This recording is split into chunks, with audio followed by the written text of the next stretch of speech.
Tools for financial analysis.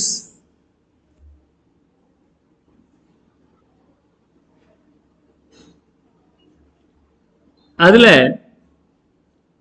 we have 5 chapters, 4 blocks like. Already we have completed 3.4 fund flow analysis and cash flow analysis. In this class I will try to finish off 3.1 as well as 3.3. அதாவது financial reports நீங்கள் பார்க்குறீங்க, அந்த financial reports வச்சு நீங்கள் analyse பண்ணுறீங்க whether the company is doing wonder or not, is there any improvement or not, improvement பண்ணுறாங்களா இல்லையான்னு பார்க்க தான் இங்கே ஃபினான்ஷியல் டூல்ஸ் ஃபார் ஃபினான்ஷியல் அனாலிசிஸில் வருது. Clear? Tools for financial analysis அதில் ப்ரிடாமினண்ட்டாக இருக்கிறது ratio analysis. Will see that later on. Okay, fund flow statement as well as cash flow statement, வந்த ப்ராஃபிட் எல்லாமே கேஷாக இருக்கா இல்லையான்னு பார்க்கறது தான் cash flow statement. What happens for the cash, opening கேஷோட கம்பேர் பண்ணும்போது இயர் எண்டில் இருக்கிற கேஷோட டிஃபரன்ஸுக்கு காரணம் ஆப்ரேஷன்ஸ்னாலையா, ஃபினான்சிங்னால, இன்வெஸ்டிங்னாலையா அப்படின்னு பார்க்குறது தான் 3.4. அதே மாதிரி ஃபண்ட் ஃப்ளோ ஸ்டேட்மெண்ட் இன்றைக்கி அது லீஸ்ட் இம்பார்ட்டன்ட், இருந்தாலும் லாஜிக் இருக்குது. கரண்ட் அசெட்ஸு, கரண்ட் லைபிலிட்டிஸு நான் கரண்ட்டாக மாறுறது, நான் கரண்ட்லேருந்து இங்கே மாறிச்சுன்னா ஃபண்ட் ஃப்ளோ அப்படின்னு சொல்லுவோம். அதை பற்றியும் பார்த்துருக்குறோம். பிஸ்னஸோட ஒர்க்கிங் கேபிட்டல் ரெக்வயர்மெண்ட்டு இன்க்ரீஸ் இருக்கா இல்லையா அப்படிங்கிறது one of the aspects. Business பண்ணதுனால வந்த கேஷ் ட்ரேடிங் ப்ராஃபிட், அதுக்கப்புறம் funds from non current assets as well as funds from non-current liabilities as well as share capital. இதெல்லாமே block நம்ம பார்த்தோம். In this class 3.1 will start with one of the easiest chapters. நீங்கள் வீட்டில் போய் refer பண்ண வேண்டியது chapter. அது கேட்க மாட்டாங்கன்னு நினச்சா ஒரு முறை 8 மார்க் கொஸ்டின் கேட்டு வச்சிருக்க, ரொம்ப ஈஸி. அதே மாதிரி ஃபினான்ஷியல் ஸ்கோர்ஸ் பற்றி நம்ம பார்க்க போகிறோம். அது ஃபார்முலா மக்கப் பண்ணணும். அது கேட்கறது ரேருன்னு கேட்டால் இந்த லேட்டஸ்ட் பேட்சில் அது கேட்டுவிட்டா 8 மார்க்ஸ். அதனால் எது கேட்பேன் எது கேட்க முடியாதுன்னு சொல்ல முடியாது. அட்லீஸ்ட் ஃபினான்ஷியல் ஸ்கோரில் Z ஸ்கோர் ஆகுது அட்லீஸ்ட் நீங்கள் தெரிஞ்சுட்டு போங்க. M&F ஃபார்முலா தெரிஞ்சால் நீங்கள் சால்வ் பண்ணுவீங்க. அப்போ ஃபார்முலா மக்கப் பண்ணுறது லாஸ்ட் எக்ஸாம் ஒரு வாரத்துக்கு முன்னாடி நீங்கள் மெமரைஸ் பண்ணால் போதுமா, அது இப்போல்லாம் மனசில் நிற்க போகிறதில்ல. என்னன்னு சொல்லி கொடுத்துருவேன், அதுக்கு மேலே தேவையில்லை. It will got of your memory. அப்படின்னா 3.1 3.3 இந்த 2 சாப்டருமே ஜாஸ்தி படிக்க வேண்டிய சாப்டர் கிடையாது. கேஷ் ஃப்ளோ ஸ்டேட்மெண்ட் டீட்டெயிலாக பாருங்கள். அது முடிஞ்சிச்சா ஃபண்ட் ஃப்ளோ ஸ்டேட்மெண்ட் பாருங்கள். அதுக்கப்புறம் நீங்கள் ஜாஸ்தி சம்ஸ் ஒர்க் அவுட் பண்ணி பார்க்க வேண்டிய முக்கியமான சாப்டர்ஸ் என்ன அப்படின்னு சொன்னாக்க ஃபினான்ஷியல் ரேஷியோ அனாலிசிஸ். அந்த சாப்டர் நீங்கள் டீட்டெயிலாக பார்க்கணும். Is that clear? Now this chapter comparative, common size and trend analysis, இந்த 3 கண்டென்ட் நம்ம இதில் பார்க்க போகிறோம். ஒவ்வொன்றுக்கும் ஒவ்வொரு சம்மோ 2 சம்மோ பார்க்குறோம். அதுக்கு மேலே கிடையாது. ஓகே, ஈவன் நீங்களே சொல்லிடுவீங்க, ஒன்றும் பெரிய ப்ராப்ளம் இல்லை. கம்பேரிட்டிவ்னா என்ன அர்த்தம்? பேரே சொல்கிறாங்க இல்லையா, என்னது? போன வருஷத்துடைய ப்ராஃபிட்டோட இந்த வருஷம் ப்ராஃபிட்டை கம்பேர் பண்ணி பார்க்குறீங்க. இந்த வருஷம் ப்ராஃபிட் போன வருஷத்துல இன்க்ரீஸ் ஆயிருக்கா, நல்லா பண்ணியிருக்கிறாங்க. அப்படி குறைஞ்சிருக்குன்னா அதுக்கு என்ன காரணமாக இருக்கும் பார்க்குறீங்க. அது கம்பேரிட்டிவ், ரைட்? இப்போ காமன் சைஸ்னா என்னவா இருக்க முடியும்? காமன் சைஸ்னா என்ன?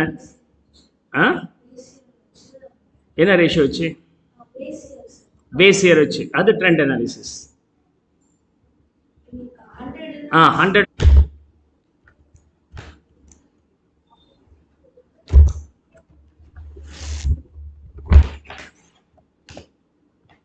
Now let's see.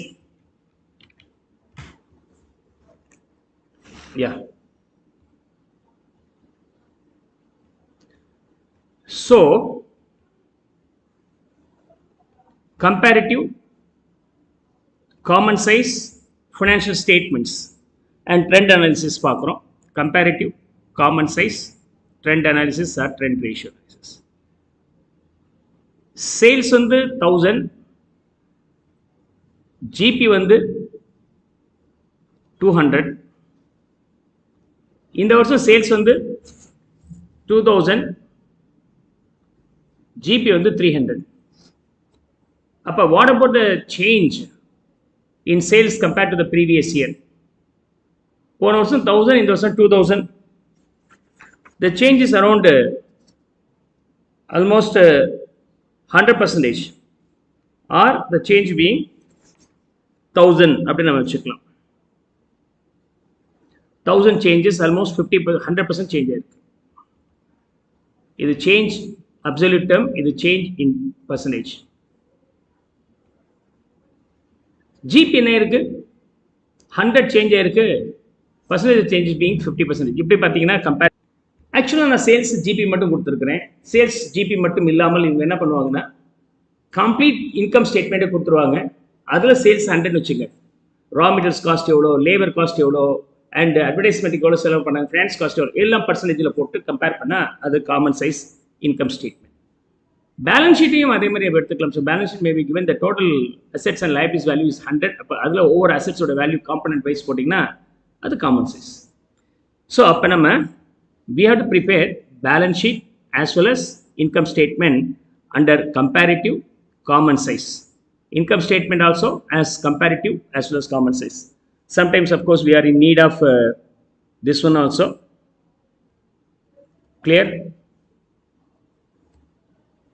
This one, trend analysis. Trend analysis in சொன்னால் compared to the previous year இந்த வருஷம் எவ்வளோ சேல்ஸ் இருக்குது, அடுத்த வருஷம் எவ்வளோ சேல்ஸ் இருக்குன்னு ஒரு 2-3 வருஷத்துக்கு கம்பேர் பண்ணுறோம். ஏதாவது ஒரு பேஸ் இயர் 100 வச்சுங்க, 1100 அப்படின்னு சொன்னாங்க, 2000 அப்படிங்கிறது எவ்வளோ 200 அப்படின்னு நம்ம கண்டுபிடிச்சிடலாம். ஓகே, 2 times அப்படின்னா 200 அப்படின்னு பாயிண்ட்ஸில் போட்டோம்னா அது trend analysis. These are the cases we are going to study. So I have briefed everything. Common size statement analysis, comparative financial analysis and trend analysis எல்லாத்தையும் நான் எக்ஸ்பிளைன் பண்ணியிருக்கிறேன். Now let's start with the first illustration, common size statement. முதல் common size ஸ்டேட்மெண்ட்டை போய் பார்க்கலாம். First எடுத்தவங்க என்ன கொடுத்துருக்குறாங்க உங்களுக்கு என்ன கொடுத்துருக்குறாங்க ஃபர்ஸ்ட் எடுத்தோன்னு? Okay, you have been given income statement. Income ஸ்டேட்மெண்ட்டும் இருக்குது, நமக்கு இதுவும் இருக்குது இல்லையா? So we have income statement as well as what balance sheet. ரெண்டுமே நீங்கள் எப்படி போடலாம்? காமன் சைஸ் ஸ்டேட்மெண்ட்டில் போடலாம். காமன் சைஸ்ன்னு சொல்லும்போது நீங்கள் எதை 100 வச்சுக்கிறீங்க? சேல்ஸை 100 வச்சுக்கிட்டு ப்ரொசீட் பண்ண போகிறீங்க, அவ்வளோதான். Let's see. 2021-22 total manufacturing cost change பண்ணிக்க. This is 1200. Right. Now sales வந்து இது 100 வச்சுக்குங்க. 1000 அப்படிங்கிறது 100னா 300 அப்படிங்கிறது எவ்வளோ இருக்கணும்? 30. 200 அப்படிங்கிறது எவ்வளோ இருக்கணும்? 20. 10 அப்படிங்கிறது 10%. 60 அப்படிங்கிறது 600 அப்படிங்கிறது 60. கிராஸ் ப்ராஃபிட் எவ்வளோ இருக்கணும்? 40. 115 எவ்வளோ இருக்கணும்? 15. Operating profit 25. இதான் வந்து common size. So we are preparing common size statement. 22-23 வரும்போது I consider this being 100. Is that okay?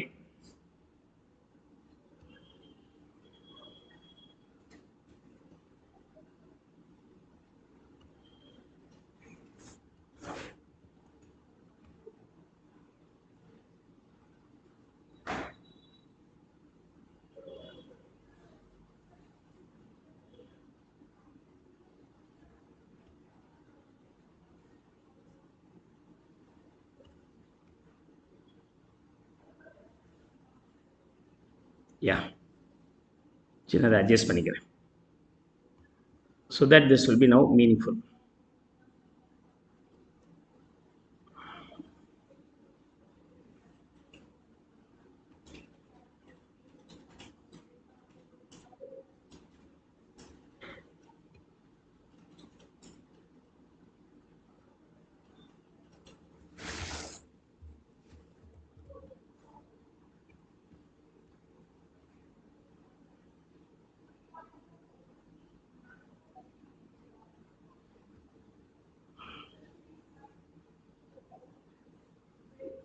Yes,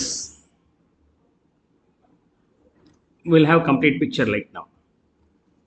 என்ன சொன்னேன்? இது 100 வச்சுக்கோங்க. இது 21-22 உடைய common size. I make the sales being 100. Cost of material 30%, 20%, 10%, 60%, 40%, 15% and 25. Clear? 22-23 I convert that into percentage. 100. 1500 அப்படிங்கிறது 1000 இருந்தால் 420ங்கிறது எவ்வளோ இருக்கணும்? 28%. 315 21%. அதாவது do the cross multiplication. All these numbers are now multiplied with this number. 22 23 உடைய வேல்யூவை you are multiplying with what 315 into 100 by 1500, okay, divided by sales 1500 into 100 இல்லையா? அப்போ 315 divided by 1500 into 100 போட்டிங்கன்னா 21. 180 வரும்போது எவ்வளோ வருது?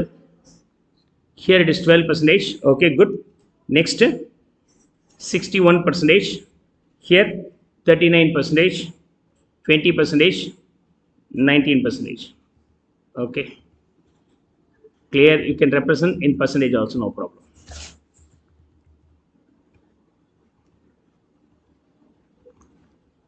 Okay,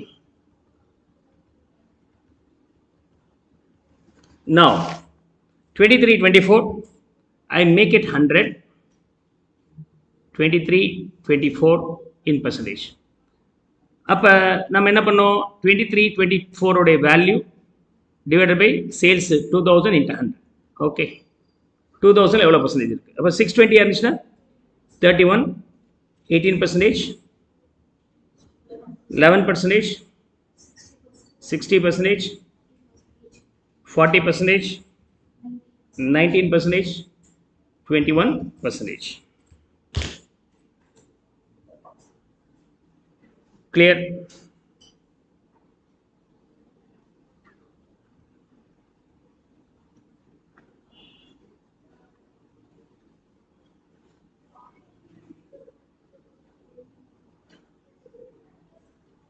இப்போ எதை முடிச்சிட்டோம்? இன்கம் ஸ்டேட்மெண்ட் முடிச்சிட்டோம். Next let me go for what? Balance sheet பார்க்கலாம். பேலன்ஸ் ஷீட் வந்து டோட்டலாக நீங்கள் வந்து என்னென்னு வச்சுக்கிப்பீங்க? 100 வச்சுக்கிட்டிங்கன்னா வேலை முடிஞ்சது. Online students, is it clear? Text me, we'll move on to the next one. With that, common size statement format is over.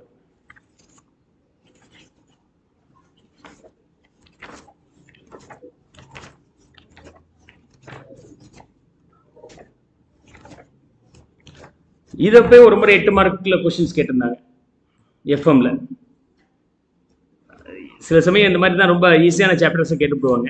அதே மாதிரி ஃபண்ட் ஃப்ளோ ஸ்டேட்மெண்ட்டில் schedule of changes working capital மட்டும் 8 மார்க்ஸ். ரொம்ப ரேர் அந்த மாதிரி கேட்குறாங்க. அந்த மாதிரியும்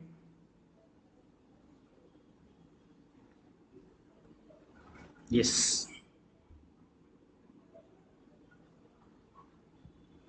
common size statement. Common size statement.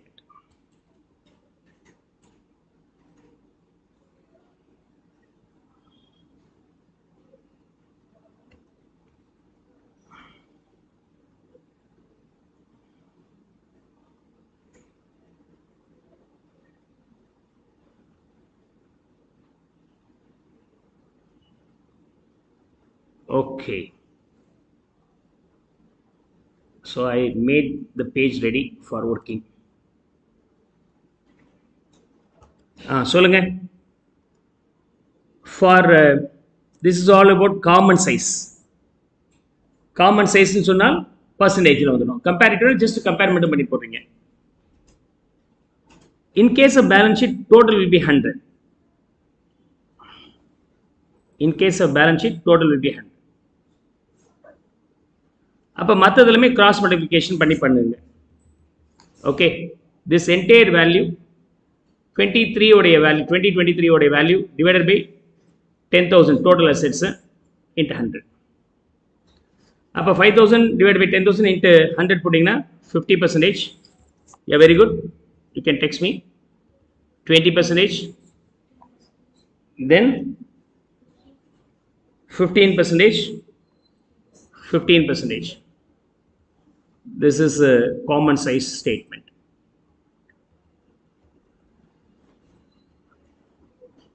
And here 40%, 4,000 சொன்னால் 2,500 25%, 2,000 சொன்னால் 20%, 1,500 அப்படின்னு சொன்னாக்க 15%. அண்ட் இங்கே வரும்போது 31,324%. 12,000 அப்படிங்கிறது 100 அப்படின்னு சொன்னாக்க 5,000 அப்படிங்கிறது எவ்வளோ வரும்? 41.67%. 3,000 அப்படின்னு சொன்னாக்க 25%. 1,800 அப்படின்னா 15%. இது 18.33%. 12,000 6,000 அப்படிங்கிறது எவ்வளோ இருக்கணும்? 50 percentage, 3000 25 percentage, 2000 16.67 percentage, 1000 அப்படின்னு சொன்னாக்க 8.33 percentage. Is that clear? Come on, text me. So with that, common sense statement is over.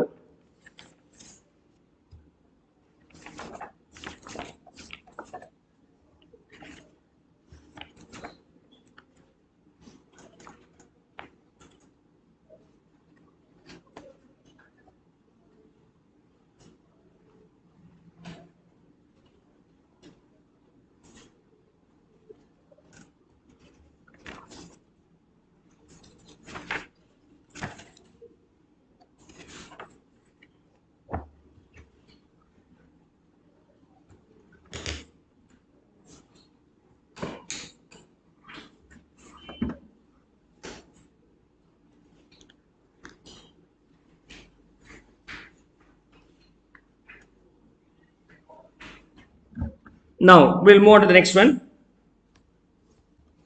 Third question.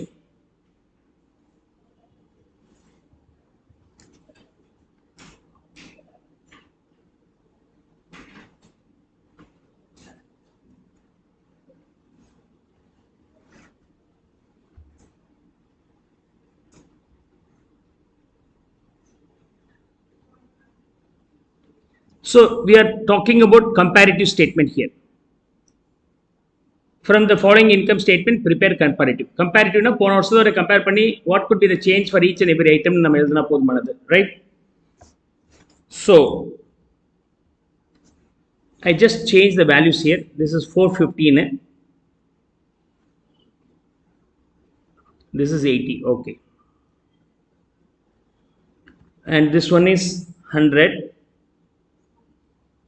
This is 485. Make the changes in the text. Now, comparative statement வந்து இந்த ரெண்டு வருஷத்தையும் compare பண்ணி what could be the change, increase or decrease in terms of rupees சொல்லுங்க. அதே increase or decrease in terms of percentage கூட நீங்க சொல்லலாம். 1000 ல இருந்து 1500 னா 500 rupees increase ஆயிருக்கு. இது ரொம்ப ஈஸி. 300 ல இருந்து 420 னா 120 increase ஆயிருக்கு. 200 ல இருந்து 415 அப்படி சொன்னாக்க 315 னா okay. Okay, once again.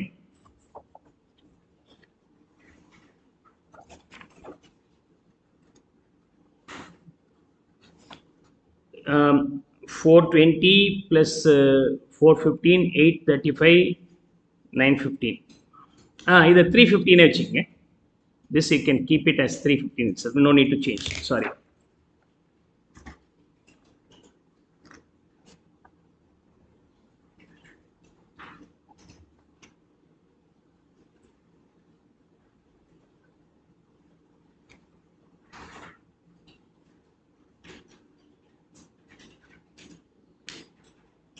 Total மட்டும் எனக்கு போட்டு சொல்லுங்க, கரெக்டாக இருக்கான்ட்டு. 415 தான் வருதா?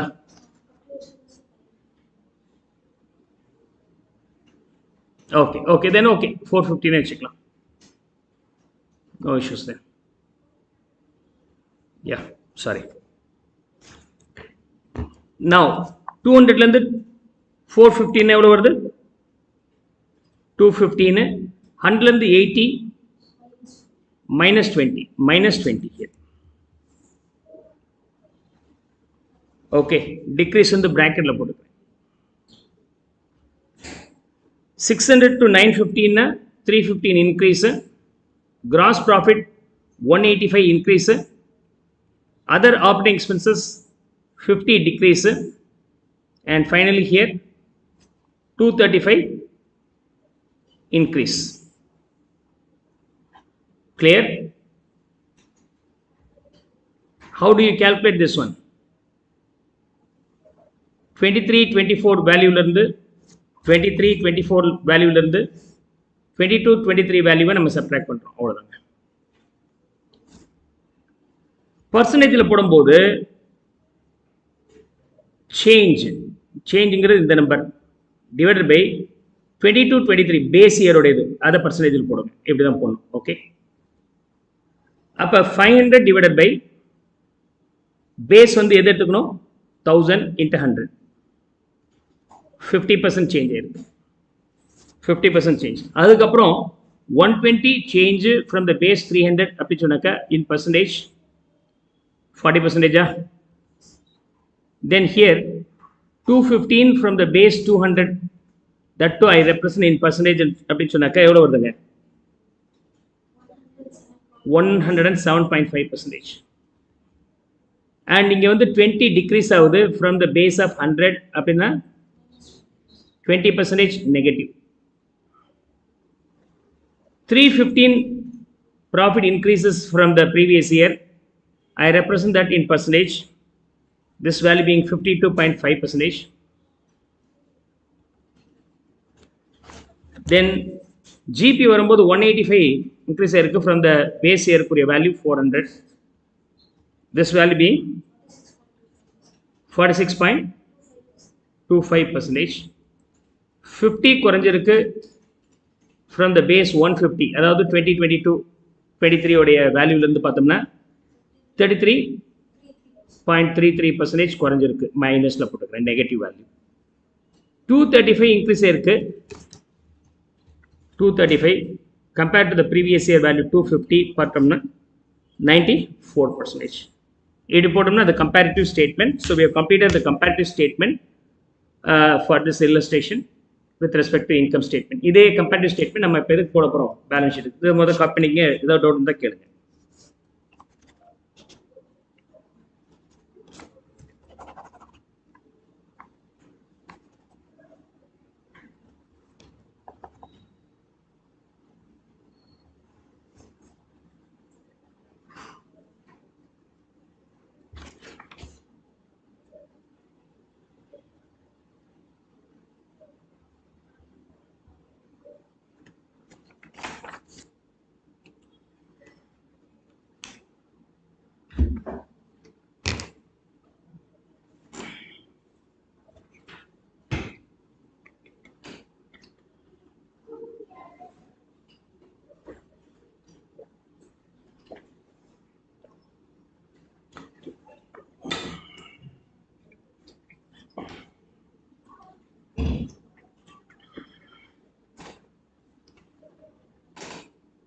If it is clear, text me. We'll move on to the next illustration.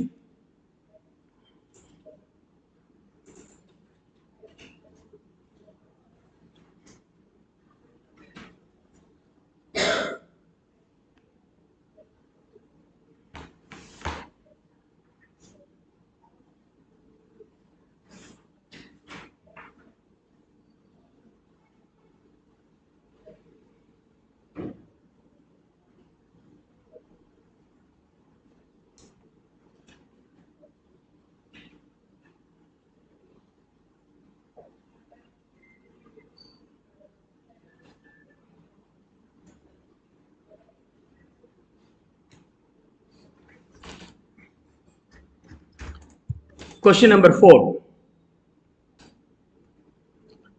Comparative statement for balance sheet.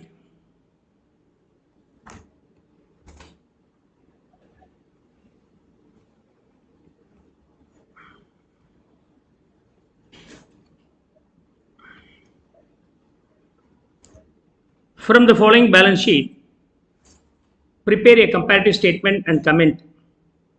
Between these two, I compare and determine whether there is any increase or decrease in terms of rupees, then increase or decrease in terms of percentage. Equity share capital la onnu change illa, resource and surplus 1000, non current liabilities 300, current liabilities I just do slight corrections here. Correction கிடையாது, எனக்கு வேறு மாதிரி answer வரணும் அப்படிங்கிறதுக்காக மாற்றிருக்கிறேன். ஒன்று negative ஒன்று positive வந்தால் பெட்டராக இருக்கும் அப்படிங்கிறதுக்காக நான் மாற்றிருக்கிறேன், வேறு ஒன்றும் பண்ணலன்னா. இதுவும் கரெக்ட் தான், புக்கில் இருக்கிற பிரிண்டட் மெட்டீரியல் ஆல்சோ கரெக்ட். ஒன்று இன்க்ரீஸ் ஒன்று டிக்ரீஸ் இருந்தால் அண்டர்ஸ்டாண்ட் பண்ணலாம் அப்படிங்கிறதுக்காக கொடுத்துருக்குற, வேறு ஒன்றும் கிடையாது. ஸோ இங்கே வரும்போது 1500லேருந்து 1000 அப்படி சொன்னாக்கா 500 நமக்கு டிக்ரீஸ் ஆகுது. மைனஸ் ஐட்டம் போடலாமே அப்படிங்கிறதுக்கு மாற்றிருக்கிற வேறு ஒன்றும் கிடையாது. 1500 3000 there is increase by 1500.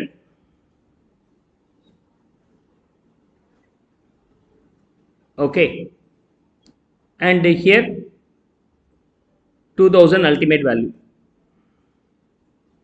இதில் வரும்போது 2000 நான் கரண்ட் அசெட்ஸ் இன்க்ரீஸ் ஆயிருக்கு, இன்வென்ட்ரி 500 டிக்ரீஸ் ஆயிருக்கு, அண்ட் டெட்டா 0, பேங்க் 500 டிக்ரீஸ் ஆயிருக்கு.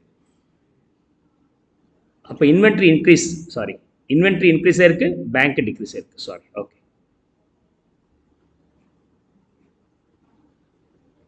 Ultimate change being 2000. பர்சன்டேஜில் போடும்போது என்ன பண்ணோம்? Increase R degrees in terms of rupees divided by 2023 உடைய பேஸ் உடையது in percentage. இது working style.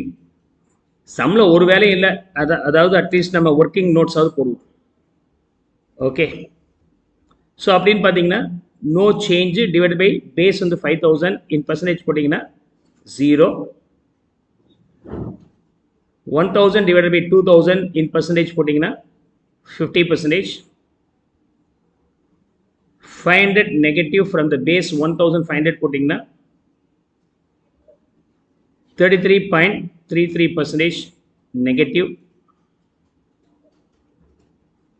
and 1500 divided by 1500 base percentage போட்டிங்கன்னா 100%. Okay, 2000 changes from the base of 10,000 rupees, 20% increase. Clear? இங்கே 2000 change ஆயிருக்கு from the base of 4000, the change percentage being 50%. 500 increase ஆயிருக்கு from the base 2500, then 20% increase அப்படின்னு வருது நமக்கு. இங்கே 0 by 2000 percentage போட 0. 500 divided by 1500 டிக்ரீஸில் வருது. அப்போ 33.33% minus value. Finally 2000 by base 10,000 in percentage 20%. Clear? Come on, make a note of it.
Shall I move on to the next one?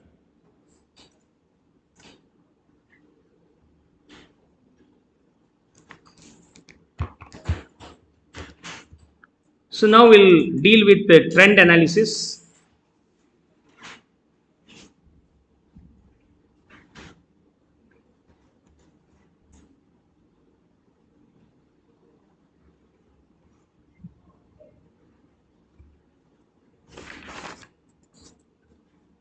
Trend analysis.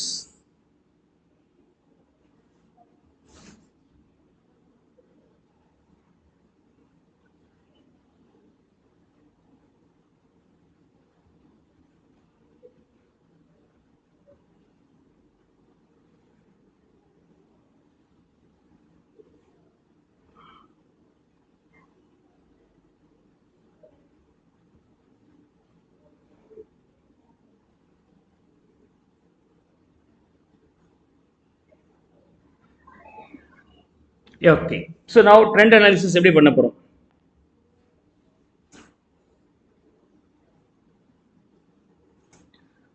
Trend analysis அப்படின்னு சொன்னாக்க base இயரில் இருக்கிற எல்லா value நம்ம 100 வச்சுக்கணும். நீங்கள் இன்கம் டேக்ஸில் படிச்சிருப்பீங்க, இன்ஃப்ளேஷன் இண்டெக்ஸ் அப்படின்னு சொல்லிட்டு. ஓகே, கேபிட்டல் கெயின்ஸில் 2001 வந்து நம்ம 100 வச்சுப்போம். அதுக்கப்புறம் எவ்வளோ சேஞ்ச் ஆகுதோ அது மாதிரி போடும். அது மாதிரி இதில் வந்து எது ஃபஸ்ட் இயராக இருக்கோ அதை பேஸை வச்சு அது 100, அதுக்கப்புறம் இருக்கிறது எல்லாமே அதுக்கு தகுந்த மாதிரி நீங்கள் வேல்யூ அட்ஜஸ்ட் பண்ணிங்கன்னா முடிஞ்சு போச்சு trend. So for sales I am going to find out the trend ratios. For sales மொதல் வருஷத்தில் உள்ளதை நான் என்னென்னு வச்சுக்க போகிறேன்? 100. Trend ratio number 1, trend ratio number 2, trend ratio number 3. Trend ratio number 2 எப்படி கண்டுபிடிப்பீங்க? how will you calculate? Okay, 22, 23 அதோடைய value வந்து நியூமரேட்டர்லையும், பேஸ் இயர் வேல்யூ 2021 போடணும் இல்லையா?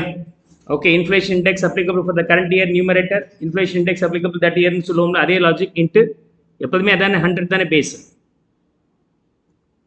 அதே சமயத்தில் ட்ரெண்ட் ரேஷியோ 3 வரும்போது நியூமரேட்டர் வேல்யூ 20, 23, 24 இந்த வருஷத்துக்குரியது. பேஸ் இயருங்கிறது 21, 22 தான் எப்போதுமே, டிவைடட் பை 21, 22 இன்ட்டு 100. அப்போ இந்த இடத்துல என்ன வேல்யூ வரும்? ஃபர்ஸ்ட் சேல்ஸுக்கு மட்டும் நான் ஒர்க் அவுட் பண்ணி காமிக்கிறேன். 1500 is the value, divided by 1000 is the base value. So into 100 போட்டிங்கன்னா 150. அடுத்த வருஷம் வரும்போது 2000 நியூமரேட்டர் வேல்யூ, டினாமினேட்டர் வேல்யூ வந்து 2021, 22ல உள்ள value 1000 in percentage 200%, 200 rupees. Okay, all these things are falling under 1. Cost of materials வரும்போது 300லேருந்து 420, அப்போ 420 divided by 300 in percentage, I think 140%. am I right? இது 100 வச்சுக்கணும். எப்போதுமே பேஸ் இயர் வந்து எல்லா வேல்யூ 100 தான். அதை நீங்கள் ஃபில் பண்ணிடலாம் வேறு.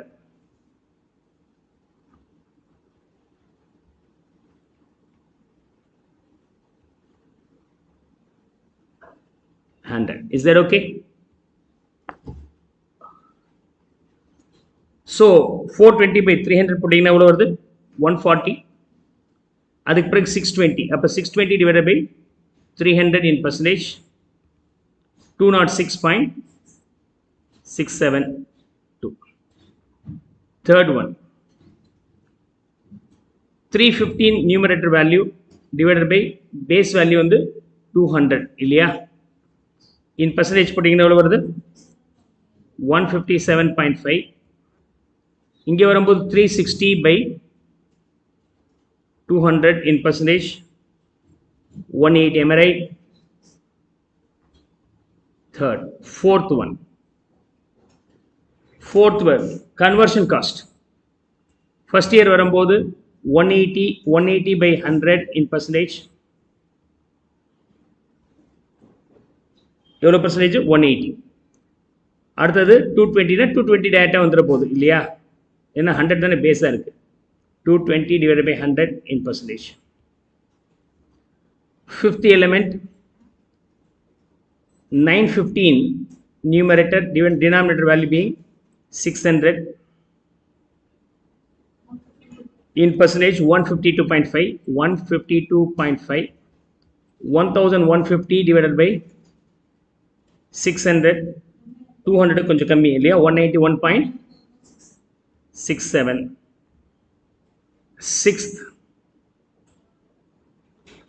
Sixth வரும்போது 585 divided by 400 in percentage, 146.25. அதுக்கப்புறம் 800, அப்போ 800 by 400 percentage போட்டாக்க 200 rupees. இது 6th calculation. 7th calculation வரும்போது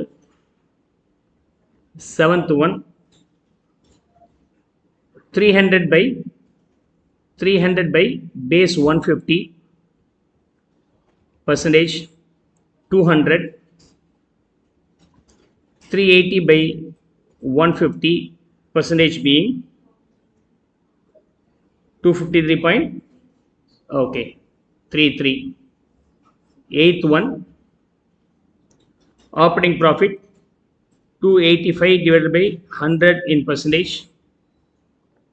I think it is 250 divided by 250. Yeah,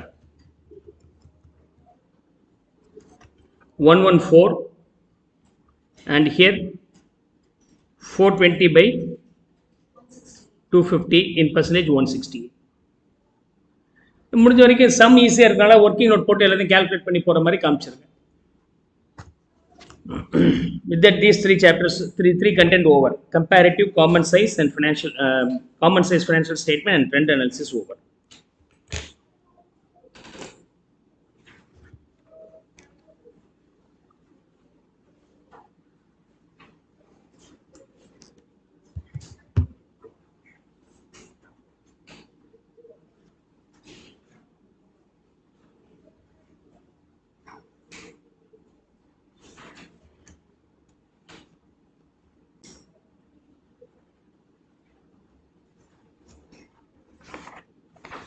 Let's see. Financial scores. Z score, M score, F scores அப்படின்னு 3 விதமான ஸ்கோர்ஸ் இங்கே டீல் பண்ண போகிறோம். Z score propounded by Altman, M Benish, F Piotrowski. 3 scores மெயினாக பார்க்க போகிறோம். Altman's Z score, Benish M score, Piotrowski F score. 3 score. நீங்கள் எவ்வளோ ஸ்கோர் வாங்குனீங்க, நல்லா வாங்கியிருக்கிறீங்களா இல்லையான்னு சொல்கிறோம்ல, அதே மாதிரி தான் இவங்க ஒரு டிராஃப்ட் பண்ணாங்க. அந்த ஸ்கோரை பேஸ் பண்ணி, எஸ்பெஷலி ஆல்டிமேட் ஸ்கோர்ஸை பேஸ் பண்ணி இவங்க என்ன செய்கிறாங்கன்னா, whether the company will be sustaining for a longer period or go for liquidation. Solvency position எப்படி இருக்குது, க்ளோஸ் பண்ணிடுவாங்களா இந்த கம்பெனியில், நல்ல ஸ்ட்ராங்காக இருக்குமா அப்படின்னு கண்டுபிடிக்கிறதுக்காக இவராக கன்ஸ்ட்ரக்ட் பண்ண ஐடியா தான் ஆல்டிமேட். ரைட். அதே மாதிரி பெனிஷ் அவர் கன்ஸ்ட்ரக்ட் பண்ணார், பியோட்ரோஸ்கி அவங்க கன்ஸ்ட்ரக்ட் பண்ணும்போது அவங்கவுங்க ஒரு நேம் கொடுத்துருக்குறாங்க, எவ்வளோ வேல்யூ இருக்கணும் அப்படின்னு சொல்லிட்டு. Let's start with Altman's Z score. So we'll be dealing with Altman's Z score. அப்படின்னா என்ன அதை முதல் பார்க்கலாம், அவர் என்ன சொல்ல வர்றார் அது மூலமாக, அதுக்கப்புறம் ஒரு சம்ம சால்வ் பண்ணி பார்க்கலாம். ரைட். என்னுடைய டாக்டரேட் ஸ்டடிக்கு இதையும் ஒன் ஆஃப் த கேல்குலேஷன் பார்ட்டாக நான் யூஸ் பண்ணி அனாலிசிஸ் பண்ணேன். கம்பெனிஸை செலக்ட் பண்ணி அது நல்லா இருக்கா இல்லையா அப்படின்றதுக்கு டாக்டரேட் ஸ்டடி பண்ணும்போது எல்லா ரேஷியோ அனாலிசிஸ் போட்டுட்டு குரூப்பிங் பண்ணுவீங்க. இந்த ரேஷியோ அனாலிசிஸ் இப்போ GB ratio, net profit ratio, operating profit ratio, அதே மாதிரி ரிட்டர்ன் ஆன் இன்வெஸ்ட்மெண்ட், இது மாதிரிலாம் குரூப்பிங் பண்ணுறீங்க. அதில் GB ratio, operating profit ratio இதெல்லாம் இருக்குது இல்லையா, இது ரிலேட்டட் டு த ப்ராஃபிட்டபிலிட்டி. அதே சமயத்தில் கரண்ட் ரேஷியோ, லிக்விட் ரேஷியோலாம் நீங்கள் படிச்சிருப்பீங்க. Current assets minus current assets by current liabilities. Current liabilities 1 lakh, current assets 2 லட்சம் ரூபாய் இருக்குது. அப்போ உங்கள்கிட்ட 2 லட்சம் ரூபாய் கரண்ட் அசெட்ஸ் இருக்குன்னா வித்தா ஒரு மேட்டர் ஆஃப் 3 months உங்களுக்கு பணம் வந்துடும். கரண்ட் லயபிலிட்டிஸ் 3 மாதத்தில் வந்து நிற்பான், அவனுக்கு 1 லட்சம் ரூபாய் கொடுத்தா போதும், உங்களால் ஈஸியாக அதை மேனேஜ் பண்ண முடியும். லிக்விடிட்டி ரேஷியோஸ், லிக்விடிட்டி ரேஷியோஸில் current ratio, liquid ratio, super quick ratio and solvency ratios, long term debt equity, இந்த மாதிரிலாம் இவரே கொடுத்த வேல்யூ தான். Okay, so as given and value, அதுதான் சொன்னேன், இது மனப்பாடம் பண்ண வேண்டியது. அந்த வேல்யூ என்னங்கிறது இப்போ என் மைண்டில் நிற்கல, because it will go out of memory, எவ்வளோ நாள் வச்சுக்க முடியும், ஏன்னா ரேர்லி யூஸ்ட் இது. ஓகே, ரேர்லி யூஸ்டுங்கும் போது அந்த நம்பர்ஸ் நமக்கு மைண்டில் இருக்காது. எக்ஸாம் முன்னாடி ஒரு வாரத்துக்கு முன்னாடி இந்த நம்பர்ஸ் மட்டும் பைஹார்ட் பண்ணிட்டு போங்க, முடிஞ்சு போச்சு. ஏதாவது ஷார்ட்கட் வச்சுட்டு மனப்பாடம் பண்ண முடிஞ்சு போச்சு. ஓகே, ஒவ்வொரு குரூப்புக்கும் சால்வென்சி, ப்ராஃபிட்டபிலிட்டி, இதுக்கு என்ன வெயிட்டேஜ் போட்டு ஒரு வேல்யூ அரே பண்ணுறாரு, அதான் Z. அந்த Z என்ன வேல்யூவில் இருக்கோ அது அந்த மாதிரி இந்த கம்பெனியோட ஸ்டேட்டஸ் என்னங்கிறத முடிவு பண்ண முடியும் அப்படின்னு அவர் சொல்கிறார். ஓகே, now ஸோ என்ன சொல்லியிருக்கிறான்னு பாருங்க.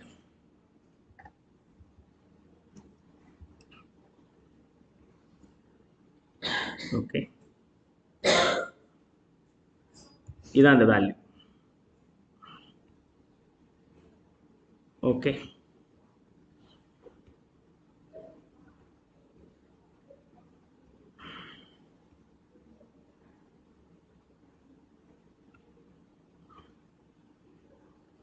so as per Altman multivariate model.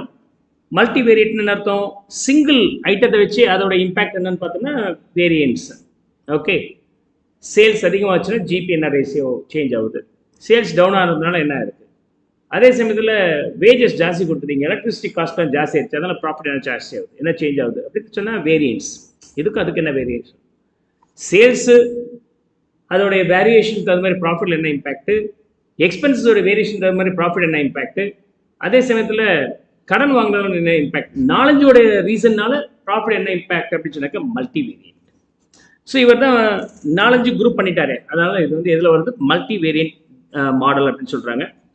Forward distressed prediction, எதுக்காக இது இருக்குது, டிஸ்ட்ரெஸ் ப்ரிடிக்ஷன். டிஸ்ட்ரெஸ்ன்னு என்ன அர்த்தம், the company is in problem, either we'll close it down or can we have the power to continue. Distress இருக்கா இல்லையா, emergency, we have to close அப்படிங்கிற மாதிரி. If the Z-score value is more than 2.99 அப்படி சொன்னாக்க நான் failed நான் distressed firm, நல்ல ஸ்ட்ராங்கான கம்பெனி, அதில் நீங்கள் தைரியமாக இன்வெஸ்ட் பண்ணலான்னு அர்த்தம். ஓகே, ஸோ அதை ஒன்றும் பெருசாக இன்றைக்கி க்ளோஸ் ஆகிற நிலைமையில் இல்லை. இப்போ நீங்கள் ஒரு கம்பெனியில் ஷேர்ஸில் இன்வெஸ்ட் பண்ணும்போது அதில் எல்லா ரேஷியோஸும் கால்குலேட் பண்ணிவிட்டு அதுக்கப்புறம் இந்த Z-score வேல்யூ போட்டு பாருங்கள், அது 2.99க்கு மேலே இருந்துச்சுன்னா மற்ற ஃபேக்டர்ஸ்லாம் நல்லா இருக்குது, இந்த 2.99ம் நல்லா இருக்குது, அப்போ அது திவாலும் ஆகாது, நமக்கு லாபமும் தரும் அப்படின்னு நீங்கள் முடிவு எடுக்கலாம். 1.81க்கு கீழே இருந்துச்சு அப்படின்னு சொன்னாக்கா failed and distressed firm, at any time it may be go closed. And if it is anywhere between 1.81 to 2.99 இருந்துச்சுன்னா மேபி ரெக்வயர்ஸ் ஃபர்தர் இன்வெஸ்டிகேஷன் வச்சுக்கலாம். அப்போ நம்ம Z-score கண்டுபிடிக்கணும். இந்த Z-score பண்ணும்போது இங்கே பாருங்க, இது 4 மாற்றிங்க, இது 5, இது 4 and 5 தப்பாக இருக்கு, மாற்றிங்க. எத்தனை ஐட்டங்கள் பார்க்குறாரு அப்படின்னு சொன்னாக்க லிக்விடிட்டி பொசிஷன் எப்படி இருக்கு, ஓகே, ரீஇன்வெஸ்ட்மெண்ட் ஆஃப் ஏர்னிங்ஸ் எப்படி இருக்கு, ஓகே, ப்ராஃபிட்டபிலிட்டி எப்படி இருக்கு, ஃபினான்ஷியல் லிவரேஜ் கண்டிஷன்ஸ் எப்படி இருக்கு, அண்ட் செல்ஃப் ஜெனரேட்டிங் எபிலிட்டி எப்படி இருக்கு, ஃபர்ம்ஸோட அசெட்ஸை வச்சு எவ்வளோ லாபம் சம்பாதிக்க முடியுது இந்த கம்பெனினால. 5 ஆஸ்பெக்டில் பார்க்குறாங்க. லிக்விடிட்டி பொசிஷன் அப்படின்னு சொன்னால் இமீடியட்டாக தர வேண்டிய பணத்தை தரத்துக்கு என்கிட்ட பணம் இருக்கா அப்படிங்கிறது லிக்விடிட்டி பொசிஷன். ரீஇன்வெஸ்ட்மெண்ட் ஏர்னிங்ஸ்ன்னு சொன்னால் வந்த லாபத்தை ஏர்னிங்ஸ் பர் ஷேரை டிவிடெண்டாக கொடுக்கலாம், ஒரு போர்ஷன் டிவிடெண்டாக கொடுக்காமல் ஃபர்தர் இன்வெஸ்ட்மெண்ட் பண்ணி வச்சுக்கலாம் டெவலப்மெண்ட்டுக்கு, அல்லது மொத்தமாக டெவலப்மெண்ட்டுக்கு யூஸ் பண்ணிக்கலாம், இல்லை டிவிடெண்டாகவும் கொடுக்கலாம். இப்போ சம்பாதிச்சதுமே டிவிடெண்டாக கொடுத்துட்டா அதோட க்ரோத் இல்லைன்னு அர்த்தம். சம்பாதிச்சதுமே டிவிடெண்டாக கொடுத்தா க்ரோத் இருக்காது. ஆனால் சம்பாதிச்சதுமே டிவிடெண்டாக கொடுக்காமல் ஒரு போர்ஷன் கொடுத்துட்டாங்கன்னா ரீஇன்வெஸ்ட் பண்ணது இருக்கு இல்லையா, அந்த ரீஇன்வெஸ்ட்மெண்ட் பண்ணது ஒரு ஏர்னிங்ஸ் நெக்ஸ்ட் இயர் எக்ஸ்ட்ரா வருமா இல்லையா, அப்படி ரீஇன்வெஸ்ட் பண்ணது ஏர்னிங்ஸ் எப்படி இருக்குது அப்படிங்கிறது மெஷர் பண்ணுறது 2வது. ஓகே, 3வது ப்ராஃபிட்டபிலிட்டி, 4வது ஃபினான்ஷியல் லிவரேஜ், 5வது வந்து கம்பெனியுடைய ஃபர்ம்ஸ் அசெட்ஸ் இருக்குல்ல, அதனால் எவ்வளோ சம்பாதிக்க முடியுது. Okay, self generating ability, measurement of self generating ability. So 5 aspects are going to be covered here, 5 aspect. அப்போ உங்களுக்கு செல்ஃப் ஜெனரேட்டிங் எபிலிட்டினா ஃபர்ம்ஸ் அசெட்ஸை பேஸ் பண்ணி எவ்வளோ சம்பாதிக்க முடியுது அப்படின்னா total assets, sales by total assets. 10 லட்ச ரூபாய் சேல்ஸு, இந்த அசெட்ஸு சேல்ஸ் வந்து 40 லட்ச ரூபாய் அப்படின்னா எவ்வளோ அசெட்ஸ் போட்டிருக்கிறாங்களோ அது மாதிரி 4 டைம்ஸ் அவங்களால சேல்ஸ் பண்ணி ரிசீவ் இது பணத்தை ரெக்கவர் பண்ண முடியுது அப்படிங்கிறது போடலாம், நம்பர் 1. அண்ட் 4th வரும்போது ஃபினான்ஷியல் லிவரேஜ் அப்படிங்கிறது கடனுக்கும் ஈக்விட்டிக்கும் உள்ளது. லிவரேஜ் அப்படின்னு சொன்னாலே என்ன அர்த்தம்னா கடன் வாங்கினா அது பேர் leverage. we have a separate chapter called leverage, அதில் போய் நீங்கள் டீட்டெயிலாக கண்டுபிடிக்கலாம், அதில் தெரிஞ்சுக்கலாம். இப்போ ஓவர்லோட் பண்ணிக்க வேண்டாம். லிவரேஜ் அப்படிங்கிறது in your equity means capital component a portion debt is there அப்படிங்கிறது லிவரேஜ். ஓகே, அப்படி வச்சுக்கிட்டிங்கன்னா போதுமானது. அப்போ டெட்டுக்கும் ஈக்விட்டிக்கும் உள்ள ரிலேஷன்ஷிப், அதில் டெட்டோடைய புக் வேல்யூவும் ஈக்விட்டி வரும்போது மார்க்கெட் வேல்யூ வச்சு கம்பேர் பண்ணுங்க அப்படின்ட்டாங்க. ஈக்விட்டிக்கு வந்து market value is that okay. என்னென்ன இருக்குது, ஒன்று அசெட்ஸ் வச்சு சம்பாதிக்கிற திறமை, இன்னொன்று லிவரேஜ். அசெட்ஸ் வச்சு சம்பாதிக்கிறதுன்னு என்ன அர்த்தம், சேல்ஸ் பை அசெட். லிவரேஜ் அப்படிங்கிறது ஈக்விட்டி பை டெட்டு. ஈக்விட்டி வரும்போது எதை பேஸ் பண்ணி, மார்க்கெட் வேல்யூ பேஸ் பண்ணி. டெட் வரும்போது புக் வேல்யூ பேஸ் பண்ணி, 2 ஆச்சு. 3வது ப்ராஃபிட்டபிலிட்டி உங்களுக்கு தெரியும் இல்லையா, ப்ராஃபிட் ஜிபியாக இருக்கலாம், நெட் ப்ராஃபிட்டாக இருக்கலாம். இவங்க எதை எடுத்துக்க சொல்கிறாங்கன்னா earnings before interest and tax divided by total assets. நம்மளோட டோட்டல் அசெட்ஸுக்கு எவ்வளோ ப்ராஃபிட் சம்பாதிச்சு கொடுக்குது. அப்போ டோட்டல் அசெட்ஸ்ன்னு சொன்னால் எல்லா அசெட்ஸும் சேர்த்து, அந்த எல்லா அசெட்ஸுக்கும் நம்ம என்ன பண்ணியிருப்போம், எல்லா விதமான ஃபண்டிங்கும் இருக்கும், ஈக்விட்டியும் இருக்கும், ப்ரிஃபரன்ஸ் ஷேர்ஸ் இருக்கும், ரீடைனிங்ஸ் இருக்கும், டெட் மூலமாக ஃபண்ட் பண்ணியிருப்பீங்க. அதான் அந்த என்டையர் ஃபண்டுக்கு என்ன கிடைச்சிருக்குன்னா எபிட். எபிட் நம்ம எடுத்துக்கிறோம். Earnings before interest and tax will be taken here. Profitability. Then next வந்து சம்பாதிச்சதை நம்ம ஒரு போர்ஷன் கொடுக்குறோம், மிச்ச போர்ஷன் ரீஇன்வெஸ்ட் பண்ணுறீங்க. அப்படி ரீஇன்வெஸ்ட் பண்ணும்போது உங்களுக்கு எவ்வளோ ரிட்டர்ன்ஸ் வருது? Okay, how much you are reinvesting power. சம்பாதிச்சதில் எவ்வளோ ரீஇன்வெஸ்ட் பண்ணுறீங்க? அப்போ retain earnings by total assets. ஒவ்வொரு வருஷமும் நீங்கள் எவ்வளோ ரீஇன்வெஸ்ட் பண்ணுறீங்க compared to the total assets. Fourth one, the last one being liquidity. Liquidity அப்படின்னு சொன்னாலே ஒர்க்கிங் கேபிட்டல் தான் மீன் பண்ணுது. Working capital divide by total assets. Total அசெட்ஸில் ஒர்க்கிங் கேபிட்டலுக்கு மட்டும் எவ்வளோ ஷேர் இருக்குங்கிறது liquidity position அப்படின்னு சொல்கிறோம். So we have the 5 aspects here. 5 aspects. ஆனால் ஒவ்வொரு ஆஸ்பெக்ட்ஸுக்கும் ஒரு வேல்யூ கொடுக்குறாரு. லிக்விடிட்டியாக இருந்தால் 1.2. எங்கேருந்து வந்துச்சு நினைக்கக்கூடாது. அவர் பல இடத்துல ரிசர்ச் பண்ணி அவரே ஒரு நம்பர் இந்த மாதிரி இருந்தால் பெட்டர் அப்படின்னு சொல்லிட்டு வச்சிருக்கிறார். நான் என்னுடைய ஸ்டாக் மார்க்கெட்டில் நான் ஷேர்ஸ் அனலைஸ் பண்ணி நான் பர்ச்சேஸ் பண்ணும்போது எனக்குள்ள ஒரு சில நம்பர்ஸ் பேராமீட்டர் இருக்கும், அதுக்குள்ளே இருந்தால் வாங்குவேன். சில பேருக்கு அதுக்கு மேலே இருந்தாலும் வாங்குவாங்க, சில பேர் கம்மியாக இருந்தால் தான் வாங்குவேன்னு சொல்லுவாங்க. டிஃபர்ஸ் இல்லையா? ஓகே, ஒரு ப்ராடக்ட்டை வாங்க போகிறீங்க, கடைக்கு போயிட்டு ஒரு பேனா வாங்க கேட்குறீங்க, 10 ரூபா. திடீர்னு உங்கள் மைண்டில் நல்லா தெரியும் அது 10 ரூபா அப்படின்ட்டு. திடீர்னு பார்த்தீங்கன்னா அந்த கடையில் 20 ரூபா சொல்கிறான். இப்போ நீங்கள் என்ன சொல்லுவீங்க? நாங்கள் 10 ரூபா போயிட்டு இருக்கு, நீங்கள் 20 ரூபான்னு சொல்கிறீங்க, இந்த கடைக்கு நான் வரல அப்படின்னு போயிடுவீங்க, இல்லை வேறு கடைக்கு போயிடுவீங்க. எனக்கு எமர்ஜென்சி வேணும். இன்னொரு எங்கே கிடைக்கும்? ஒரு 5 கிலோமீட்டர் போனால் எனக்கு 10 ரூபா கிடைக்கும். 5 கிலோமீட்டர் எங்கே போகிறது? இங்கே வாங்க, ஒரு 10 ரூபாய்க்கு தானே எக்ஸ்ட்ரா வாங்கிட்டு அடுத்த முறை வாங்க மாட்டேன். So that will also be there. அப்போ 10 ரூபா வாங்கலாமா 20 ரூபா வாங்கலாமா அப்படிங்கிறது டிசிஷன். அது மாதிரி Altman he has framed a number. அதில் லிக்விடிட்டிக்கு எவ்வளோ வெயிட்டேஜ் கொடுத்தாருன்னா 1.2. அண்ட் ரீஇன்வெஸ்டிங்னால வரக்கூடிய power, the power of reinvesting out of your total assets வந்து 1.4 கொடுக்குறார். அண்ட் ப்ராஃபிட்டபிலிட்டிக்கு ஹியூஜாக கொடுத்துருக்காரு. EBIT by total assets which is 3.3. லிவரேஜுக்கு ஒன்லி 0.6% கொடுக்குறாரு, 0.6. அண்ட் அசெட்ஸ் வரும்போது I think you have been given 1. I think அசெட்ஸுக்கு வரும்போது 1 கொடுத்துருக்குறாரு. அண்டர்ஸ்டாண்ட்? அப்போ liquidity, reinvesting, profit, leverage, assets, earning power. Okay, assets வச்சு எவ்வளோ செல்ஃப் ஜென்ரேட்டிங் எபிலிட்டி இருக்குது, ஏர்னிங் பவர். அப்போ லிக்விடிட்டி வந்து 1.2 times of the working capital by total assets. Reinvesting வரும்போது reinvesting retainings by total assets. Profit வரும்போது EBIT by total assets எடுங்க. Leverage வரும்போது equity based on the market value and debt வந்து based on book value எடுங்க. Assets வரும்போது total sales total assets ஒவ்வொன்றுக்கு value 1.2, 1.4, 3.3, 0.6 and 1. இப்போ நீங்கள் மடிச்சது, இப்போ இந்த நம்பர் மனப்பாடம் பண்ணது கொஞ்சம் இடத்துல மறந்துடும். அதனால தான் சொன்னேன், இந்த கண்டென்ட்டை பொறுத்த வரைக்கும் இப்போ படிக்கிறதோட விட்டுட்டு லாஸ்ட் இந்த நம்பர் மனப்பாடம் பண்ணால் போதுமானது, அதுக்கு மேலே தேவை இருக்காது. பட் அது வரைக்கும் நீங்கள் என்ன பண்ணலாம், இந்த ஃபார்முலாஸ் ஞாபகம் வச்சுக்கணும். Right? So these are the 5 formula.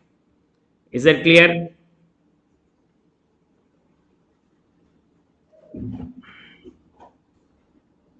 Let's see the illustration.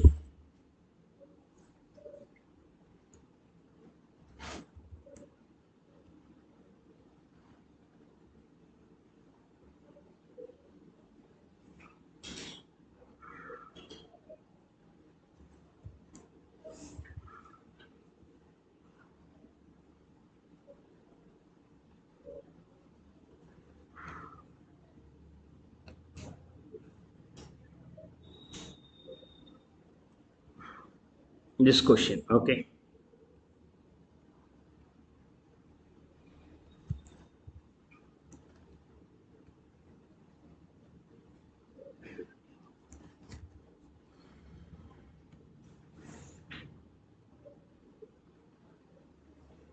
Now, question, this one. From the information given below relating to bad past limited, calculate Altman's Z score and comment. Bad past அப்படின்னா இப்போ recover ஆயிட்டாங்கன்னு அர்த்தம். Okay, இதை base பண்ணி இப்போ நம்ம proceed பண்ண போகிறோம். And measurement of liquidity position of the firms. First working capital என்னென்ன கொடுத்துருக்காங்க? Working capital to total assets, retainings to total assets, EBIT to total assets, market value of equity shares to book value கொடுத்துருக்காங்க, sales to total assets எல்லாமே கொடுத்துருக்காங்க. Okay, practically நான் என்னோட doctorate study வரும்போது ஒவ்வொன்றையும் தனித்தனியாக கண்டுபிடிச்சேன். ஒர்க்கிங் கேபிட்டல் தனியாக கண்டுபிடிச்சேன், அதுக்கப்புறம் ரீடைனிங்ஸ் டு டோட்டல் அசெட்ஸ் கண்டுபிடிச்சேன். ஓகே, அது எல்லாத்தையும் கொண்டு வந்து ஃபீட் பண்ணேன். ஸோ இப்போ நமக்கு வந்து ஏற்கனவே வேல்யூஸ் கொடுத்துறாங்க, you are going to fit that value here. Okay, so working capital வரும்போது எவ்வளோ வருது? This is 0.25, right?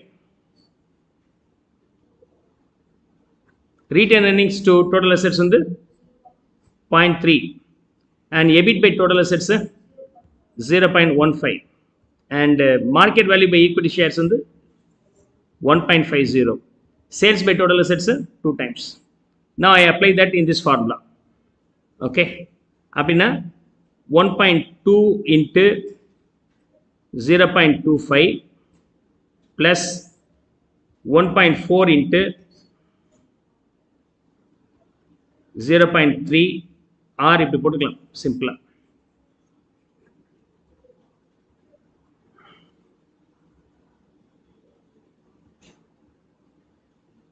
ஓகே, இதுக்கு என்ன value? x1 working capital total assets வந்து 1.2 கொடுங்க, retained earnings to total assets வந்து 1.4 கொடுங்க, EBIT to total assets வரும்போது 3.3 கொடுங்க, market value இது கொடுக்கும்போது 0.6 கொடுங்க,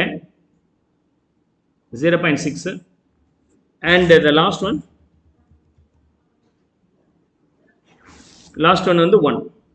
So if I multiply, what is the value here? 30 or 0.3. இது வரும்போது எவ்வளவு வருது? 0.42, 0.95, 0.495, 0.9, 0.9, இது 2. Total value எவ்வளவு வருது? 4.115. As per this Z score model, Z score என்ன சொல்லி இருக்கிறாங்க? If it is more than 2.99, it's a strong company, non-bankrupt company. Non-bankrupt company or non-failed or non-distressed firm னு நீங்க conclude பண்ணிக்கலாம். Is that clear? Yes, make a note of it.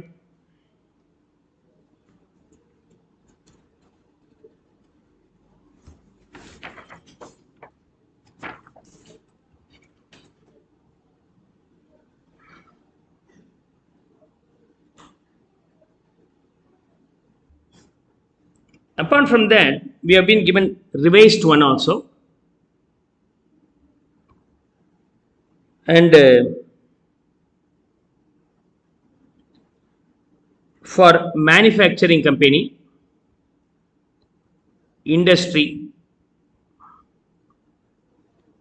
non-manufacturers, and emerging market, non-manufacturer but emerging market, இவங்களுக்கு வேற மாதிரி வரும். டிஃபால்ட்ல என்ன பார்த்தோம்? டிஃபால்ட்ல okay, இங்கே போறேன். In case of default, Z score வந்து more than 2.99 இருந்தால் strong company. If it is anywhere between 1.81 ல இருந்து 2.99 இருந்தால் doubt, less than 1.81 இருந்தால் bankrupt ஆகிறதுக்கு வாய்ப்புகள் ஜாஸ்தி அப்படின்னு நம்ம பார்த்தோம். This is all about default. Revised வரும்போது எப்படி வருது அப்படின்னு சொன்னாக்க, in case of revised, இதை மட்டும் அவங்க மாற்றி இருக்கிறாங்க. Z score வேல்யூ மட்டும் மாற்றி இருக்கிறாங்க. கால்குலேட் பண்ணதும் மாறும், இதுவும் மாறும். கால்குலேட் பண்ணும்போது இங்கே x1க்கு வேல்யூ 0.717 x1. x1 அப்படின்னு என்ன அர்த்தம்? நம்ம இப்போ தானே பார்த்தோம். So working capital total assets, அதுக்கு வெயிட்டேஜ் வந்து 0.717 x1 கொடுங்க. 0.847 x2க்கு வெயிட்டேஜ் கொடுங்க. 3.107 x3க்கு வெயிட்டேஜ் கொடுங்க. 0.42 x4க்கான வெயிட்டேஜ், 0.998 x5க்கான வெயிட்டேஜ். சின்ன சின்ன சேஞ்ச். அதாவது this is all about working capital by total assets. This is all about retained earnings by total assets. This is all about EBIT by total assets. EBIT by total assets. So so மூணுலுமே நமக்கு total assets தான். ஒன்று working capital, இன்னொரு retain earnings, ரெண்டாவது மூணாவது EBIT. நாலாவது வரும்போது market value of equity by debt. But ஈக்விட்டிக்கு வந்து மார்க்கெட் வேல்யூ பார்க்கணும், டெட்டுக்கு வந்து ஈக்விட்டி புக் வேல்யூ பார்க்கணும். ஏன்னா யூஸ்வலாக டெட்டுக்கு வந்து மார்க்கெட்டில் வேல்யூ இருக்காது, டிபென்ச்சருக்கு என்னது மார்க்கெட்டில் வேல்யூ இருக்குது. ஈக்விட்டிக்கு தான் மார்க்கெட்டில் என்ன ரேட்டுக்கு ட்ரேட் ஆகுதுன்னு எடுத்துக்கலாம். இது வந்து சேல்ஸ் பை டோட்டல் அசெட்ஸ். அங்கே இருக்கிற வேல்யூக்கும் இங்கே இருக்கிற வேல்யூக்கும் சின்ன சேஞ்ச். முன்னாடி வந்து 1.2 இருந்துச்சு, இங்கே இதுக்கு வெயிட்டேஜ் வந்து 1.4 இருந்துச்சு, இதுக்கு வெயிட்டேஜ் வந்து 3.3 இருந்துச்சு, இதுக்கு வெயிட்டேஜ் வந்து 0.6 இருந்துச்சு, இதுக்கு வந்து 1 இருந்துச்சு. கொஞ்சம் குறைச்சிட்டேன். ஸோ அவரே ரிவைஸ் பண்ணுறாரு. அதான் சொன்னேன், இந்த நம்பர் மனப்பாடம் பண்ண முடியும். இது எக்ஸாமில் ஏன் கேட்குறான்னு தெரியல. இதை போய் கேட்டு வச்சிருந்தான் அந்த லாஸ்ட் பேட்சில். செட் ஸ்கோராவது விடுங்க, நெக்ஸ்ட் பெனிஸ் சேம் ஸ்கோர் பார்ப்போம். அதில் 8 ஃபார்முலா இருக்குது, 8 ஃபார்முலாவுக்கு ஒவ்வொரு நம்பர் கொடுத்துருக்குறாங்க. அதனால் நான் அப்படியே கைட் பண்ணுறேன், ஒரு முறை பார்த்துங்க. அந்த என்னென்ன ஐட்டம் இருக்குன்னு பாருங்கள். அந்த நம்பர்ஸ் எக்ஸாம் முன்னாடி ஒரு முறை ரெஃபர் பண்ணிட்டு முடிஞ்சு போச்சு. ஓகே, அப்படியே மறந்தாலும் எக்ஸாமில் பயப்பட வேண்டாம். இந்த ஃபார்முலா அப்படியே டிராஃப்ட் பண்ணிவிட்டு இந்த ரீசனுக்காக எழுதி அதை ஃபீட் பண்ணி வச்சிட்டிங்கன்னா போதுமானது. You will score at least basic mark if you don't have the option. ஏன்னா முன்னாடியெல்லாம் ஒரு சாப்டர்லேருந்து ஒரு கொஸ்டின் வரும், இப்போ அப்படி கிடையாது. இது ஒரு சாப்டர்லேருந்து 8 மார்க், இன்னொரு சாப்டர்லேருந்து 4 மார்க்கில் 7 மார்க் கேட்குறான். 7 மார்க்கில் இது வந்துருச்சு அப்படின்னு சொன்னால் இந்த மனப்பாடம் ஆகலைன்னா அட்லீஸ்ட் ஃபார்மேட்டாவது தெரிஞ்சிருந்தாலும் ஒரு 3 மார்க்காவது கிடைக்கும். அது மிஸ் பண்ணக்கூடாது. அதுக்காக தான் நான் சொன்னேன். வாட் டைப் ஆஃப் ப்ராக்டிக்கல் டிஃபிகல்ட்டிஸோ அதை நான் இங்கே பேசுகிறேன். ரைட், இந்த மாடலில் போட்டிங்கன்னா if z value is more than 2.9 இருந்தால் சேஃப், 1.23லேருந்து 2.9 இருந்தால் grey area may happen anyway, less than 1.23 இருந்துச்சுன்னா அது டிஸ்ட்ரெஸ்ஸும். ஓகே, சின்னதாக ஒரு சேஞ்ச் மட்டும் பண்ணுறோம், சின்னதாக ஒரு நம்பர்லேயும் சேஞ்ச், அங்கேயும் சேஞ்ச் இங்கேயும் சேஞ்ச். கிளியர்? இதான் ரிவைஸ்ட்.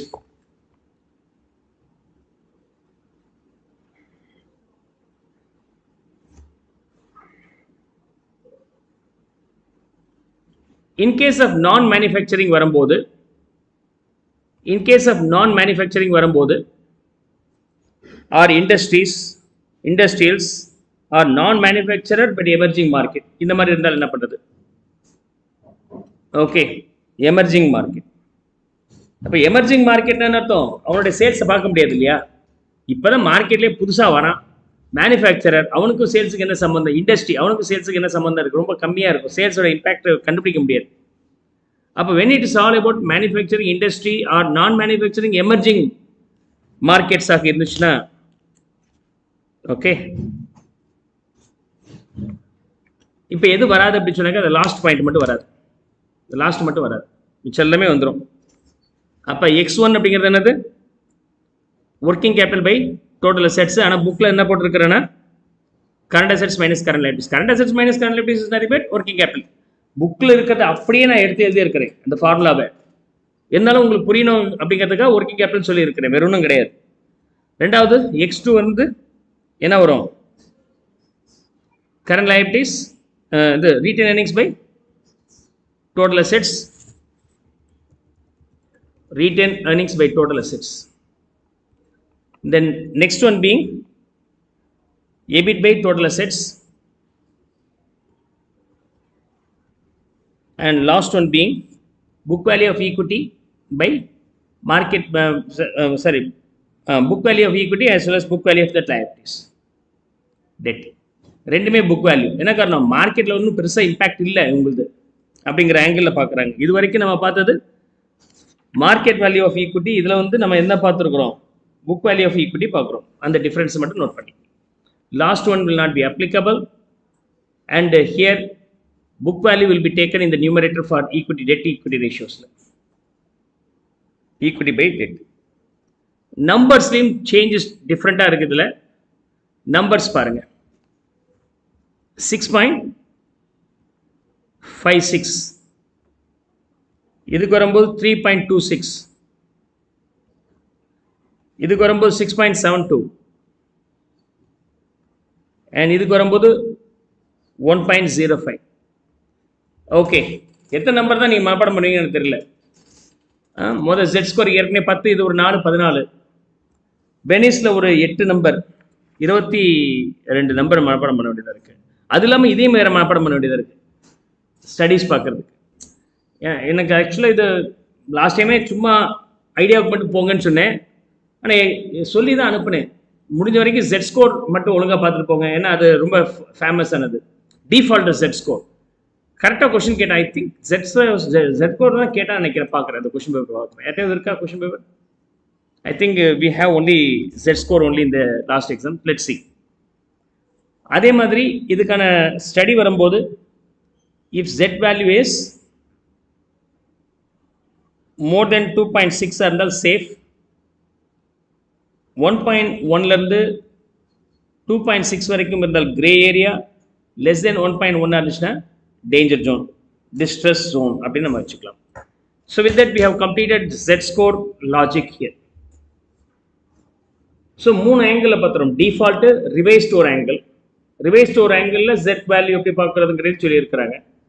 மூணாவது வந்து manufacturer, industries, or non manufacturer where is just no emerging in the market. In these 3 cases the last will not come.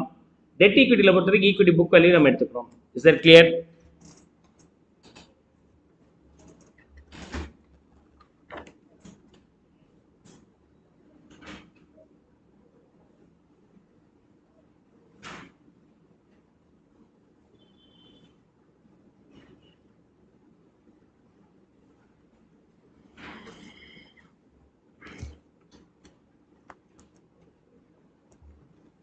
Now let's move on to the next one. Clear net text பண்ணுங்க.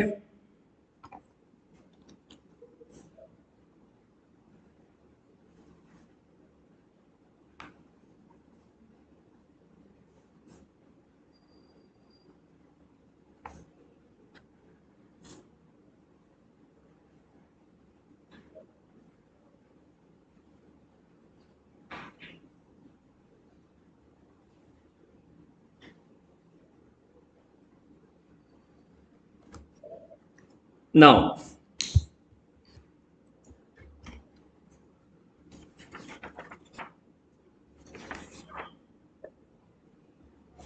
let's deal with Benish M score.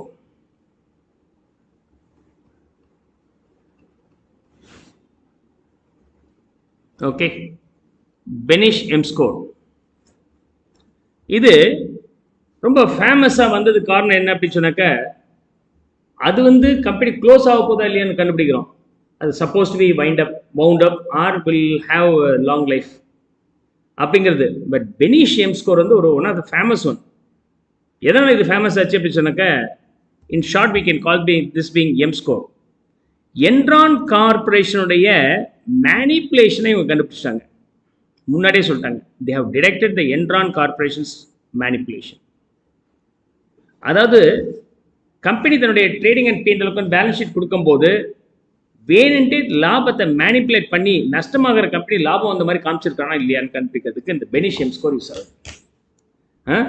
ஒரு company நஷ்டத்தில் போகுது, close ஆக போகிற நிலமையில் இருக்கு, அவன் வந்து நல்ல லாபம் இருக்கிற மாதிரி காமிச்சிருக்கான். நீங்கள் லாபம் இருக்கு கம்பெனியில் ஷேர் மார்க்கெட்டில் ஷேரை இன்வெஸ்ட் பண்ணி விட்டீங்க, நாளைக்கு வந்து கம்பெனி திவாலாயிடுச்சு.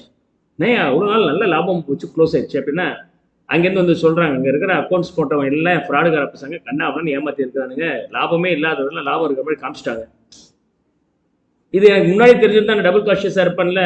முன்னாடி எப்படி தெரியுது அப்படின்னு அதுக்கு ஏதாவது டூல்ஸ் இருக்கான்னு சொன்னால், இவங்க ஸ்டடி பண்ணும்போது they have framed a model called Benish M score model. அந்த Benish M score மாடல் வச்சு பார்க்கும்போது அந்த கம்பெனி வந்து ஏர்னிங்ஸை மேனிப்புலேட் பண்ணியிருக்கானா இல்லையான்னு கண்டுபிடிக்கிறது Benish M score யூஸ் பண்ணியிருக்காங்க. ரைட்.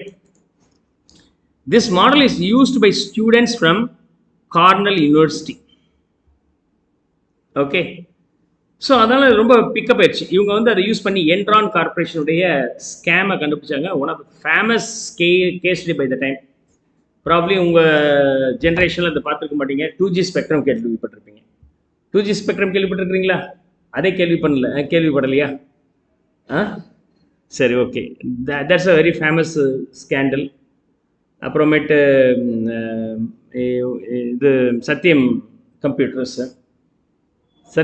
கேள்விப்பட்டிருக்கிறீங்க இல்லையா? பண்ணியிருப்பீங்க, பார்த்துங்க. அது மாதிரி என்ரான் கார்பரேஷனில் பெரிய ஸ்கேம். தேவையில்லாமல் நஷ்டம் ஆகிற கம்பெனி லாபம் வர மாதிரி காமிச்சு அதை நம்பி பல பேர் இன்வெஸ்ட் பண்ணிட்டாங்க. You can go and study that Enron case study separately because that's not my role here. என்ரான்னு போட்டாலே ஸ்கேண்டல் வருது பாருங்க. ஓகே, 2001 அக்டோபர் 2001ல the Enron scandal was a major accounting fraud. Okay, அதனால கார்பரேட்டே கொலாப்ஸ் ஆயிடுச்சு. Okay, that involved the American energy company Enron Corporation. Enron Corporation American corporation அது. Okay, 2004ல bankruptcy file பண்ணிட்டாங்க. டிஸ்ஹானஸ்ட் மேனேஜ்மெண்ட், எக்ஸிக்யூட்டிவ் காம்பன்சேஷன்ஸ்லாம் கண்ணாபண்ணான்னு அவங்களுக்கு கொடுத்து வச்சிருக்கிறாங்க. இதெல்லாம் பண்ணுறதுக்கு சேஞ்சஸ் டு பிஸ்னஸ் ஸ்ட்ராட்டஜி, இதெல்லாம் ஒரு பெரிய இம்பேக்ட் வந்துச்சு. பல பேர் பணத்தை விட்டாங்க அந்த பீரியடில். என்ரானில் loss so much of money in Enron. Right. So இதை இந்த கார்னர் அந்த கம்பெனி ஸ்டடி பண்ணும்போது இவங்க என்ன பண்ணிட்டாங்க, இந்த எம்ஸ்கோர் மாடலை போட்டு செக் பண்ணி பார்த்தா அந்த கம்பெனி வந்து ஏர்னிங்ஸை மேனிப்புலேட் பண்ணியிருக்க மாதிரி கண்டுபிடிச்சாங்க. ரிப்போர்ட் கொடுத்துருக்குறாங்க மேனிப்புலேஷன் சான்சஸ் இருக்குன்ட்டு. ஆனாலும் அது டிசால்வ் ஆகும்போது, இன்சால்வெண்ட் ஆகும்போது அப்போ தான் தெரிய வருது, ஓகே நம்ம கரெக்டாக தான் பண்ணியிருக்கிறோம். Then the Beneish M score becomes very popular. Is that okay? அங்கே இருக்கிற மாதிரி தான் இங்கேயும் நமக்கு. ஓகே, ஸோ பெனிஸ் எம்ஸ்கோர் மாடலில் 8 ஃபேக்டர்ஸ் நம்ம பார்க்குறோம். அது டேரெக்டாக இங்கே கொடுத்துட்றேன். 8 ஃபேக்டர்ஸ் ஓனே நான் தனித்தனியாக எக்ஸ்பிளைன் பண்ணுறேன். எல்லாமே இங்கே கீழே கொடுத்துருக்குறேன். ஓகே, பிறகு எக்ஸ்பிளைன் பண்ணுறேன் அதை. Okay, Beneish M score model. இந்த பெனிஸ் எம்ஸ்கோர் மாடல்லையும் நமக்கு எப்படி ஜெட் ஸ்கோர் கிடைச்ச பிறகு ஒரு வேல்யூ கொடுத்து சொல்கிறாங்களோ அதே மாதிரி தான் எம்ஸ்கோர் வேல்யூ இதை பேஸ் பண்ணியிருக்கு. If the M score okay less than 1.78 இருந்தால் நாட் எ மேனிப்புலேட்டர், ஏமாத்தலைன்னு அர்த்தம். அதுவே 1.78க்கு மேலே இருந்துச்சு அப்படின்னு சொன்னாக்கா மேனிப்புலேட் பண்ணியிருக்கிறதுக்கு வாய்ப்புகள் ஜாஸ்தி. ஓகே, நவ் இதில் எத்தனை ஐட்டம் இருக்கு? 1 2 3 4 5 6 7 8 வேல்யூஸ் இருக்கு. அது தவிர we have to start with -4.84. Okay, அதுக்கப்புறம் இது ஒரு set. Number 1, number 2, number 3, number 4, number 5. எக்ஸாமில் இந்த நம்பர் கொடுத்தா நல்லா இருக்கும்.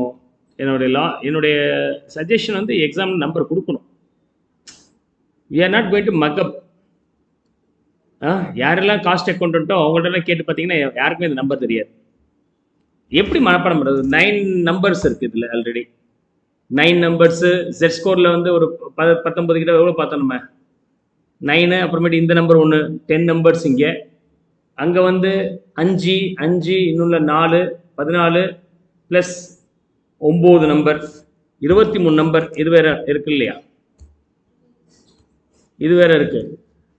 23 33 நம்பர் இந்த ஒரு சாப்டருக்கே நமக்கு தேவைப்படுது. ஓகே, ப்ளஸ் இன்னொரு சாப்டரும் பார்க்கணும் நம்ம, பியட்ரஸ்கி எஃப் ஸ்கோரும் பார்க்கணும். ஸோ அதனால் எனக்கு லாஜிக்கலி கொஸ்டின் வரக்கூடாது எக்ஸாமில், ஆனால் கேட்டிருந்தாங்க.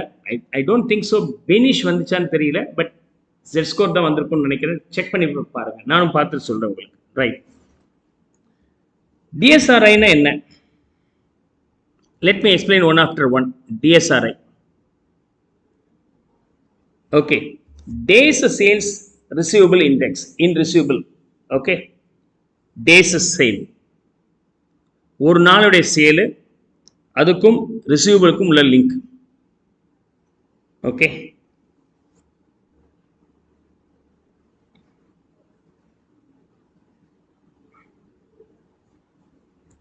இதுக்கு ஃபார்முலா வந்து என்னன்னா, ரிசீவபிள்ஸ் ஆர் நெட் ரிசீவபிள்ஸ் வச்சுக்கலாம். ஆவரேஜ் ரிசீவபிள்ஸோட நெட்டு டிவைடட் பை சேல்ஸ். எல்லாமே இண்டெக்ஸுங்க, எல்லாமே index. Okay,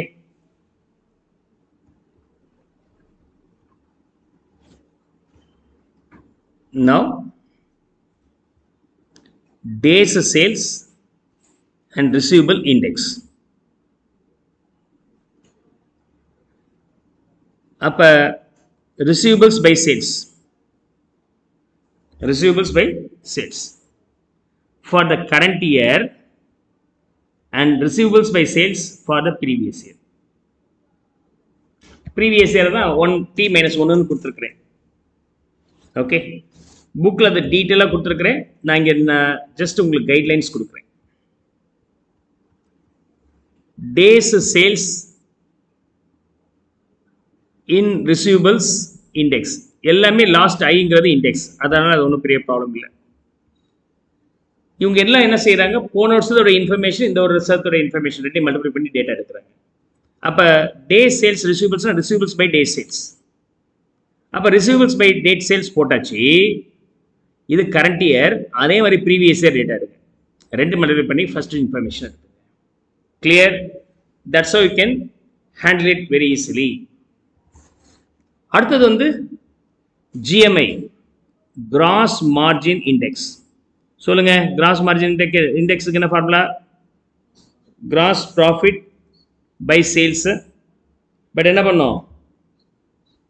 for the current period, for the previous period. T represents time. Okay, அப்போ T minus 1 1 year ago. AQI வரும்போது asset quality index. Asset quality index.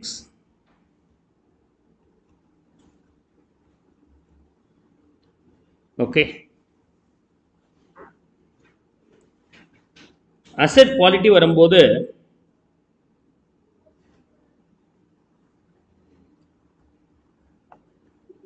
now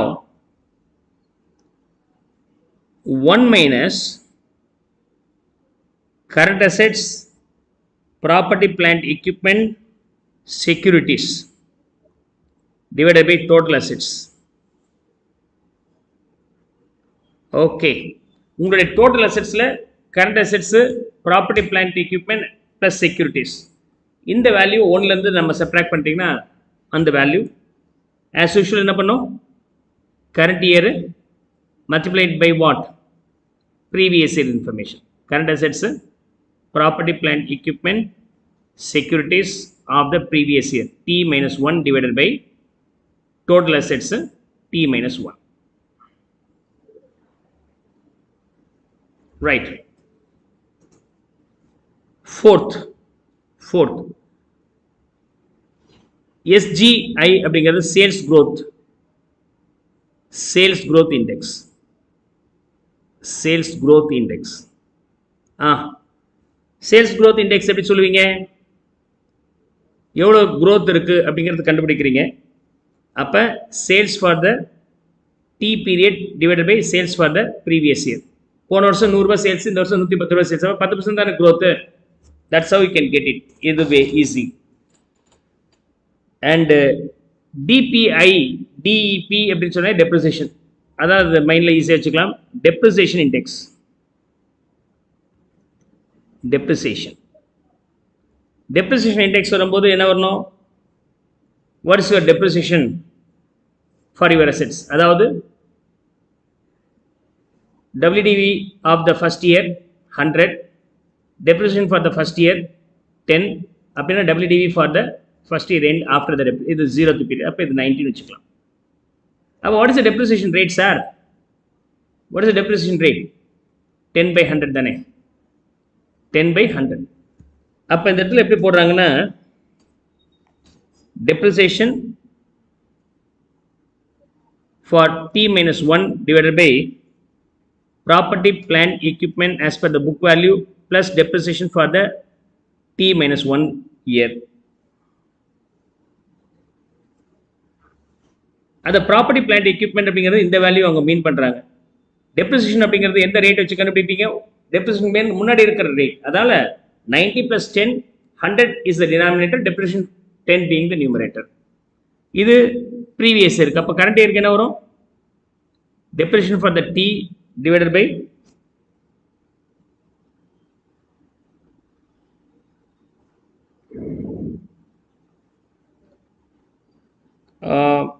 one second, I made small mistake here. ஒவ்வொரு முறையும் என்ன பண்ணோம், இதை மாற்றணும், ரிவர்ஸில் போடணும். ஓகே, இல்லைனா இந்த டிவிஷனில் போடணும். Okay, this not multiplication, this is division, sorry. Okay, these two are the divisions. Clear? Division அப்படிங்கிறது ரிவர்ஸில் போட்டுக்கலாம். அதே மாதிரி இதுலேயும் டிவிஷன் அப்படிங்கிறது நீங்கள் என்ன பண்ணலாம், மல்டிப்ளிகேஷனில் போட்டுக்கலாம், ரிவர்ஸ் பண்ணி மல்டிப்ளிகேஷன் போடலாம். PPE plus depreciation for T. So we got this value. Sixth one, depreciation பத்தி பார்த்தோம். Sixth one, SGA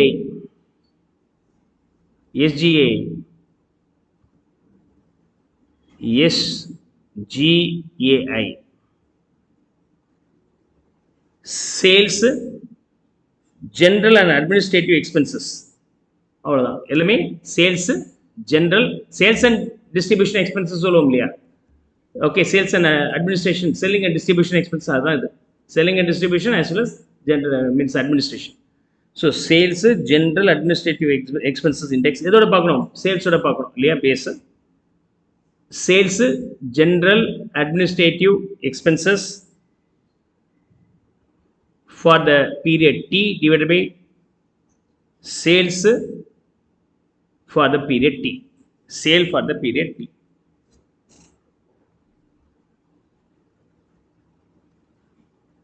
Okay.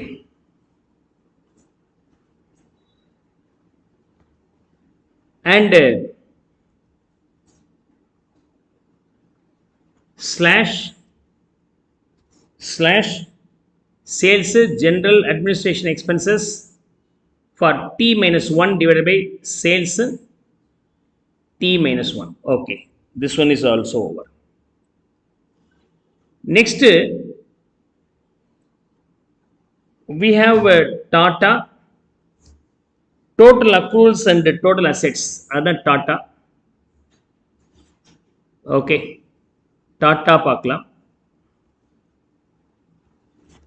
Total accruals to total assets.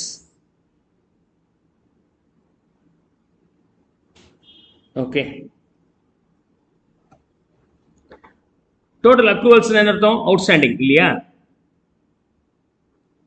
Total அசெட்ஸ்ங்கிறது தெரியும், அதை நான் இங்கே போடுறேன். டோட்டல் அக்ரூவல்ஸ் வரும்போது எப்படி வரும், இன்கம் ஃப்ரம் ஆப்ரேஷன்,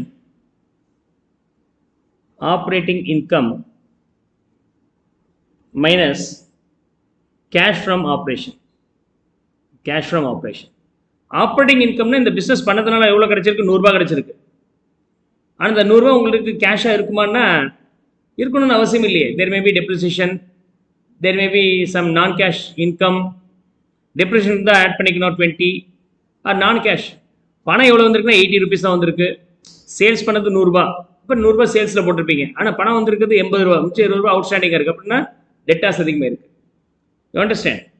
ஸோ அதை வந்து எப்படி போடுறாங்க, operating income minus cash from operation, or இது நெட் ப்ராஃபிட் மைனஸ் இது cash from operation, divided by what, total assets. Total accruals by total assets for the period T. The last one being leverage. Okay.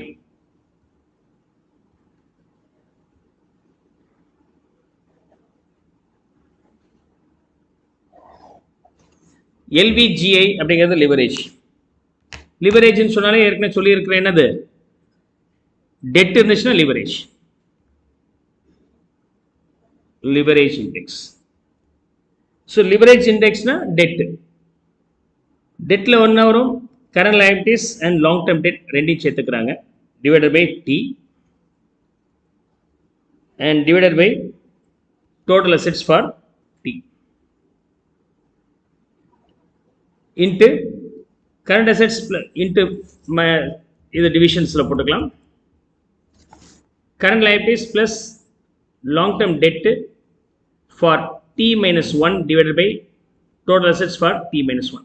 Division புக்கில் ப்ராக்கெட்டில் மல்டிப்ளிகேஷனில் போட்டிருக்க, நீங்கள் டிவிஷனில் போட்டிருக்க, ஒன்றும் பெரிய ப்ராப்ளம் இல்லை.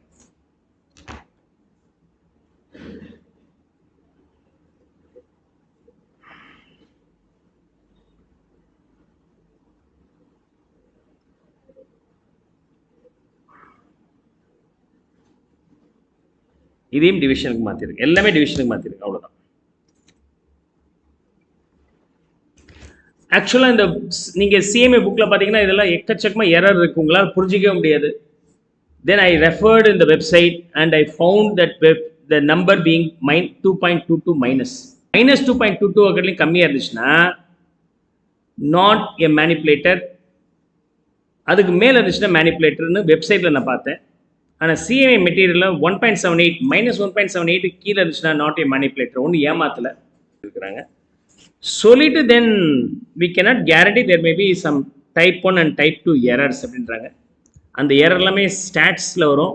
You no need to worry about that now, அதை அப்படியே நீங்கள் ஸ்கிப் பண்ணிக்கலாம் இந்த பாட்டை பொறுத்த வரைக்கும். Okay, 2 types of error, type 1 type 2 error. ஏன்னா நீங்கள் கண்டுபிடிச்சிட்டீங்க, கண்டுபிடிச்சது உண்மையான தப்பு இருக்க வாய்ப்பு இருக்குது. அந்த கம்பெனி திவாலாகுமா? ஆமாம் திவாலாகும், இந்த பேச்சு சொல்லிட்டேன். கட்டாயமாக இல்லை சார், அதான் டைப் 1 எரர் இருக்கலாம், டைப் 2 எரர் இருக்கலாம், அதான் திவாலாகாமலும் போகலாம். இந்த ரிசர்ச்சில் ஒன்றும் கான்ஃபிடென்ட்டாக சொல்ல முடியாது இல்லையா, அது மாதிரி இவங்க சொல்லி வச்சிருக்கிறாங்க. There maybe chance of type 1 and type 2 error. Type 1 எரர்னா என்ன? ஆக்சுவலாக ரிசர்ச்சில் வந்து நீங்கள் ஏதாவது லேட்டராக நீங்கள் ரிசர்ச் பண்ணிங்கன்னா இதெல்லாம் வரும். டைப் 1 எரர் அப்படிங்கிறது என்னென்னா, மேனிப்புலேட்டிங் பண்ணுற கம்பெனியை நான் மேனிப்புலேட்டர்னு நினச்சிப்பீங்க. ஏமாத்துற கம்பெனி ஏமாத்தாதவன் நினச்சிக்கிட்டீங்கன்னா அது பேர் டைப் 1 எரர். அதே சமயத்தில் okay, classifying a firm that is manipulating earning as a non manipulator. Okay, இன்னொரு கேஸில் நீங்கள் வந்து மேனிப்புலேட்டர் சொல்லிட்டீங்க, ஆனால் உண்மையிலுமே யார்? Non manipulating. Okay, the firm is manipulating earning, அவனை வந்து நான் மேனிப்புலேட்டர்னு சொல்லி இருக்கிறீங்க. ஒருத்தர் மேனிப்புலேட் பண்ணுறவனை நான் மேனிப்புலேட்டிங் மாற்றி சொல்லலாம். இது ரெண்டுமே 2 டைப் ஆஃப் எரர்ஸ்னு சொல்கிறாங்க. ஒரு எரருடைய லாஜிக் வச்சுக்கிட்டா போதுமானது. Very rare scenario for you. So that's all, it's a theoretical angle, that's more then enough. Most probably you won't get the problems here. Z score அந்த ஒரு சம் மட்டும் தெரிஞ்சுக்கிட்டா போதுமானது. Right.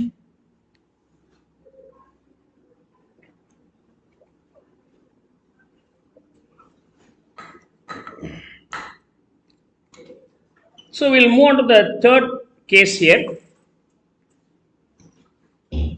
Okay, Piotrowski F score. Last model is all about Piotrowski F score. இது ரொம்ப இன்ட்ரெஸ்டிங்கானது. நானே அதை ரொம்ப ப்ரிஃபர் பண்ணுவேன். ஸ்டாட்ஸ் மீன்ஸ் என்னுடைய பிஸ்னஸ் மீன்ஸ் ஸ்டாக்கில் இன்வெஸ்ட் பண்ணலாமா வேண்டாமா அனலைஸ் பண்ணுறதுக்கு இது யூஸ் பண்ணுறோம். ஏன்னு சொல்கிறேன் பாருங்கள். அஃப்கோர்ஸ் கேல்குலேஷன்ஸ் நம்ம பண்ண போகிறதில்ல, எல்லாமே ப்ராக்டிக்கலாக எல்லாமே கொடுத்துருவாங்க. ஃபைனலாக அந்த ஸ்கோர் என்ன வந்திருக்குன்னு பாருங்கள். அந்த ஸ்கோர் வந்து வித்தின் த ரேஞ்சாக இல்லையா? Okay, so if the score is anywhere between 8 to 9 இருந்துச்சுன்னா குட் ஸ்கோர், அந்த கம்பெனி ஸ்ட்ராங்காக இருக்குன்னு அர்த்தம். 0 to 2 இருந்துச்சுன்னா, 0 1 2 இருந்துச்சுன்னா weaker company, you have to be double cautious. Piotrowski F score to judge the value stock, valuable ஸ்டாக்கா இல்லையா, அண்டர் வேல்யூட் ஸ்டாக்கா, ஓவர் வேல்யூட் ஸ்டாக்கா, ஒர்த்தா இன்வெஸ்ட் பண்ணலாமா வேண்டாமா. Designed by Joseph Piotrowski, Chicago accounting professor. இவர் வந்து ஒரு கம்பெனியோட பெர்ஃபார்மன்ஸை 9 ஆஸ்பெக்டாக கிளாஸிஃபை பண்ணிடுறாரு. எத்தனை ஆஸ்பெக்டா? 9 ஆஸ்பெக்ட். அந்த 9 ஆஸ்பெக்டும் அவர் சொல்கிற ஸ்டாண்டர்டை மீட் அவுட் பண்ணல. ஒரு நம்பர் கொடுங்க, இல்லைனா 0, அவ்வளோதான். அப்போ 9 ஆஸ்பெக்டும் ஒவ்வொரு நம்பர் கிடச்சிருந்துச்சுன்னா ஆட் பண்ணால் 9, ஆட் பண்ணால் 8 வருது அப்படின்னா அது ஸ்ட்ராங் கம்பெனி. 6 5 வந்துச்சுன்னா டபுள் காஷியஸாக இருங்க. That's not right value. If the company has a score of 8 9, it is considered a good value. If a company has a score between 0 to 2 points, it is likely not a good value. So சரியான வேல்யூவில் இல்லைன்னு அர்த்தம். That's how you can decide. அந்த 9 factors என்ன அப்படின்னா ஈஸியாக இதெல்லாம் மைண்டில் வச்சுக்கலாம். Let me finish up that one here easily. Okay.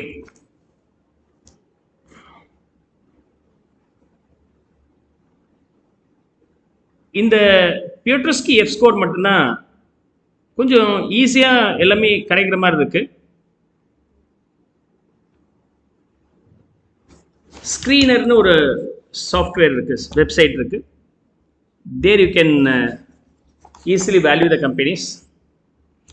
Okay, இதில் வந்து பார்த்துட்டிங்கன்னா you can create your own screens. அதில் எஃப் ஸ்கோர்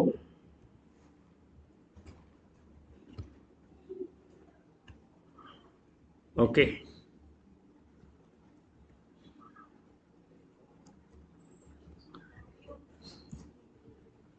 இருக்கா?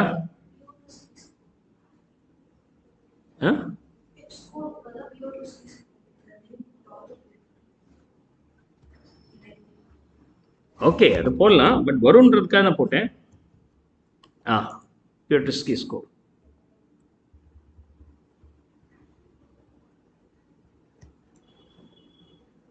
Run the scoring.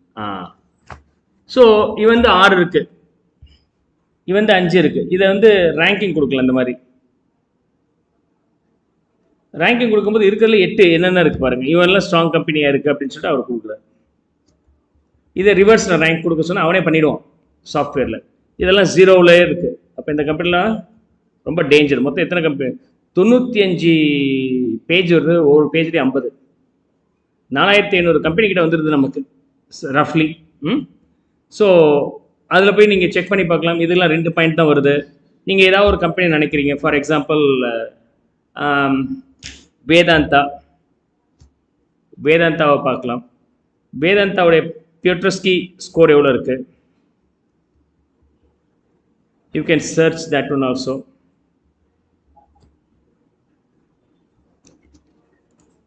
Okay,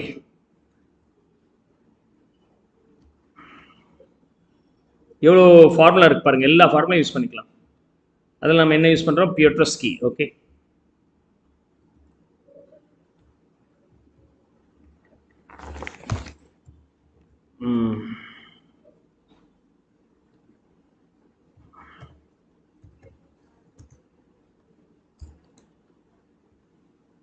okay. So இதை வச்சு நீங்கள் ஃபில்டர் பண்ணி பார்க்கலாம். இது one of the good software like for us. Okay, அப்போ அந்த கம்பெனி எல்லாமே பார்த்துறீங்க பேராமீட்டர்ஸ். அதுக்கப்புறம் அதோட பியூட்ரஸ்கி எஃப் ஸ்கோர் 8 இருக்கா, 9 இருக்கா, 7 இருக்கா, ஒரு டாலரபிள். வெறும் 0 1 இருக்கு, சீப்பராக இருக்குன்னு வாங்கிடக்கூடாது இல்லையா? So that's why you can decide.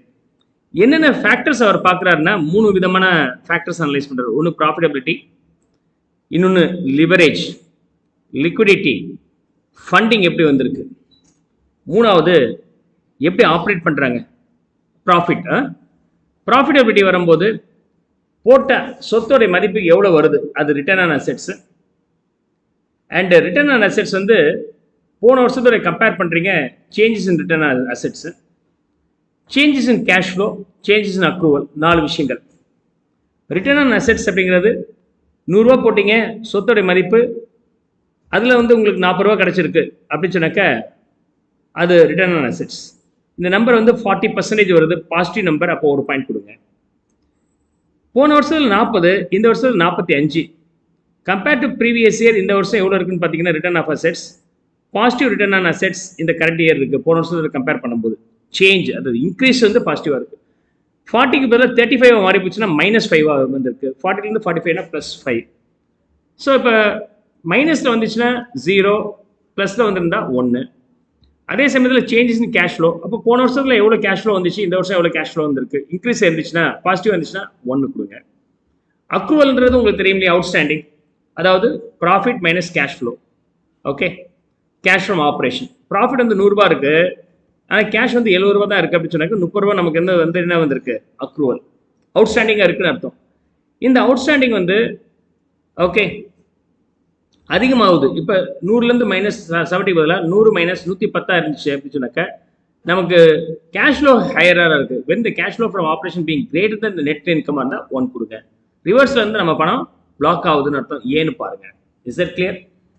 இந்த 4 ஆஸ்பெக்ட்ஸ் வந்து profitability criteria for Piotroski score. Leverage, liquidity, source of fund. லிவரேஜ்னு சொன்னால் என்ன அர்த்தம்? ஓவரால் கம்பெனிக்கு தேவையான ஃபண்டில், டெட்டில், அதில் டெட்டு காம்பனன்ட் எவ்வளோ இருக்கோ அதான் லிவரேஜ். கேபிட்டல் எம்ப்ளாய்டு, இந்த பிஸ்னஸுக்கு தேவையான கேபிட்டல் வந்து 100 லட்ச ரூபான்னு வச்சுங்க. அந்த 100 லட்ச ரூபாவில் எவ்வளோ வந்து கடன் வாங்கியிருக்கிறீங்க? ஒரு 30 lakhs கடன் வாங்கியிருக்கீங்க. நியூமரேட்டரில் 30 lakhs, டினாமினேட்டரில் 70 lakhsனு போட்டுக்கலாம். Dead equity. அப்போ லாங் டேர்ம் டெட்டுக்கும் ப்ரீவியஸ் இயர், இந்த வருஷத்துக்கும் ப்ரீவியஸ் இயருக்கும் உள்ள கனெக்ஷனை பார்க்குறீங்க. போன வருஷம் கடன் வந்து லாங் டேர்ம் டெட் 100 ரூபா இருந்துச்சு, இந்த வருஷம் 90 ரூபா குறைஞ்சிருக்கு. குறைஞ்சால் நல்லது தானே? அப்போ ஒரு பாயிண்ட் கொடுங்க. அதிகமாச்சுன்னா weaker leverage. Change in liquid, current ratio. Current assets by current liabilities வந்து கரண்ட் ரேஷியோன்னு சொல்லுவோம். போன வருஷத்தை கடன் இந்த வருஷம் ஜாஸ்தி இருந்துச்சுன்னா 1 கொடுங்களேன்னா 0 கொடுங்க. Equity offer. Okay, no new shares were issued. எந்த புது ஷேர்ஸும் இந்த வருஷம் இஷ்யூ பண்ணலன்னா ஸோ ஆட்டோமேட்டிக்காக 1 கொடுங்க. இஷ்யூ பண்ணியிருந்தால் டைல்யூஷன் நடந்திருக்கு, உங்கள் கம்பெனியுடைய ஓனர்ஷிப் டைல்யூஷன் நடந்திருக்கு, வெளியாளுங்கள் ரொம்ப பேர் வந்திருக்கிறாங்க, அப்போ -0 கொடுங்க அப்படின்னு சொல்லியிருக்கிறாங்க. These things are liquidity, leverage, liquidity, source of funds. Source of funds equity issue பண்ணீங்களா அப்படிங்கறத பேஸ் பண்ணி பார்க்கிறோம். லிவரேஜ் கடன் குறைஞ்சால் 1, லிக்விடிட்டி அதிகமாச்சுன்னா 1, சோர்ஸ் ஆஃப் ஃபண்ட்ஸ் எந்த சேஞ்சஸும் இல்லைன்னா 1. லாஸ்டா ஆப்ரேட்டிங் எஃபிஷியன்சி மார்ஜின் போன வருஷத்துக்குள்ளேயும் இந்த வருஷம் ஜிபி அதிகமாச்சு அப்படின்னு சொன்னாக்க 1 பாயிண்ட் கொடுங்க. அண்ட் டேர்ன் ஓவர் போன வருஷத்துக்குள்ளேயும் இந்த வருஷம் அசட் டேர்ன் ஓவர் ரேஷியோ அதிகமாகிடுச்சு அப்படின்னு சொன்னாக்க போன வருஷத்தோட இந்த வருஷம் அசட் டேர்ன் ஓவர் ரேஷியோ அதிகமாகிடுச்சுன்னா 1 கொடுங்க. So if I add up all this values, இந்த 9 ஃபேக்டர்ஸோடைய வேல்யூ ஆட் பண்ணிங்கன்னா if you are getting 9 or 8, then it's a strong valued company அப்படின்னு நம்ம முடிவு பண்ணிக்கலாம்.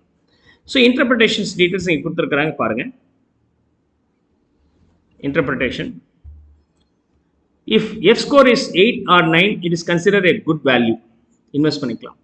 இஃப் ஸ்கோர் இஸ் 0 to 2 இருந்துச்சுன்னா it is considered weak. அப்போ எனிவேர் பிட்வீன் these two இருந்துச்சுன்னா it's based on your own judgment. ஓகே, so Piotroski base பண்ணி investment strategy வந்து 3 ஸ்டெப்பில் அவர் சொல்கிறார். ஒன்று, book to market. First, calculate book to market for all the firms at fiscal year end, categorize value into quintiles அப்படின்றார். Is that okay? Book to market, book value 100 ரூபா இருக்கு, market value எவ்வளோ இருக்குன்னு பாருங்க. மார்க்கெட் வேல்யூ ஒரு 150 ரூபா இருக்கு. 100 ரூபா புக் வேல்யூ, பட் மார்க்கெட்ல இதோட வேல்யூ 150 ரூபா இருக்கு. இது மாதிரி கால்குலேட் பண்ணுங்க, அதோட வேல்யூ பேஸ் பண்ணி இது ஒர்த்தா இல்லையான்னு நீங்க முடிவு பண்ணுங்க. 100 ரூபா தான் புக், இன்னைக்கு புக்ல இருக்கிற வேல்யூ வித்தா என்ன ஒரு ஷேர் கிடைக்குமோ அது பேர் புக் வேல்யூ. ஆனால் மார்க்கெட் வேல்யூ அதை ஜாஸ்தி இருக்கு அப்படின்னு சொன்னாக்க நீங்கள் தேவையில்லாமல் அதிக பணம் கொடுத்து வாங்குறீங்க, இல்லைன்னா அந்த கம்பெனியை பற்றி ரொம்ப பாசிட்டிவாக எதிர்பார்க்குறாங்க அர்த்தம். அதை ஒன்று பாருங்க. அதுக்கப்புறம் calculate the F score model. Okay, okay. So for all the firms in the highest quintile, okay, at fiscal year end. Okay, so quartile deviation, quartile இதெல்லாம் பார்த்துருப்பீங்க இல்லையா? ஒரு 100 நம்பர் இருக்குன்னா 100 நம்பரை எக்ஸாக்டாக 50% கட் பண்ணிங்கன்னா 50க்கு கீழே இருக்குது, 50க்கு மேலே இருக்குது. கால்வாசியாக பிரித்தோம்னா அது பேர் குவார்டைல் அப்படின்னு சொன்னால் தான் குவார்டைல் டிவியேஷன். 100 கம்பெனி இருக்குது அப்படின்னு சொன்னாக்க 100 கம்பெனியோட வேல்யூவும் போடுங்க. 100 கம்பெனி வேல்யூவில் 25% வரக்கூடிய கம்பெனிஸ் எத்தனை இருக்குது? இப்போ இதெல்லாம் பார்த்துருப்பீங்க இல்லையா? கட் ஆஃப் மார்க்கு என்ஜினியரிங் இதுக்கெல்லாம் எப்படி சொல்லுவாங்க? பர்சன்டைல்னு சொல்லுவாங்க. அப்படின்னு அர்த்தம் எத்தனை பேர் வாங்குறாங்களோ எல்லா மார்க்கையும் ரேங்கிங் போட்டு 100ஆ பிரிப்பாங்க, 100 பார்ட்டா. அப்போ 3%க்குள்ள எத்தனை பேர் இருக்கிறாங்க? 3%னா இட்ஸ் நாட் 3%, மொத்த பாப்புலேஷனில் அந்த 3% மார்க் வாங்கின செட்டு மட்டும் எவ்வளோ, அதுதான் பர்சன்டேஜ். அது மாதிரி இந்த இடத்துல குவான்டைல் எடுத்துங்க அப்படின்றாங்க. 5 times 5 ஷேராக எடுத்துக்கிட்டு பிரித்து போடணும் அப்படின்றாங்க எஃப் ஸ்கோர் பேசிஸில். ஓகே, அதுக்கப்புறம் investments. Buy the firm 5 months after fiscal year end, sell 12 months after investment. Okay, fiscal year முடிஞ்சு 5 மாதத்துக்கு பிறகு வாங்குங்க, ஒரு 12 மாதத்துக்கு அப்புறம் வீங்க, you will be making good money அப்படிங்கிறது பியட்ரோஸ்கி இன்வெஸ்ட்மெண்ட் ஸ்ட்ராட்டஜியாக அவர் கொடுத்துருக்கிறார். ஓகே, இதெல்லாம் நம்பி இப்போ invest பண்ணுறாதீங்க, only for understanding. You have to do a lot of research before you go further, right? So with that, all the score model is over. So Z score மெயினாக தெரிஞ்சுங்க. பியட்ரோஸ்கி and Benish M score வந்து எதுக்காக use பண்ணாங்க? Manipulate பண்ணானா இல்லையா கண்டுபிடிச்சாலும் அதை நம்ப முடியாது. என்ன காரணம்? there may be type 1 and type 2 errors possible. அதே மாதிரி லாஸ்ட் வந்து பியட்ரோஸ்கி F score model 8 and 9 will be valued 1 and 0 to 2 is not acceptable to purchase. Okay, so with that 2 aspects as I committed, 3.1 and 3.3 is over today. We'll continue the rest, probably risk and return in the next.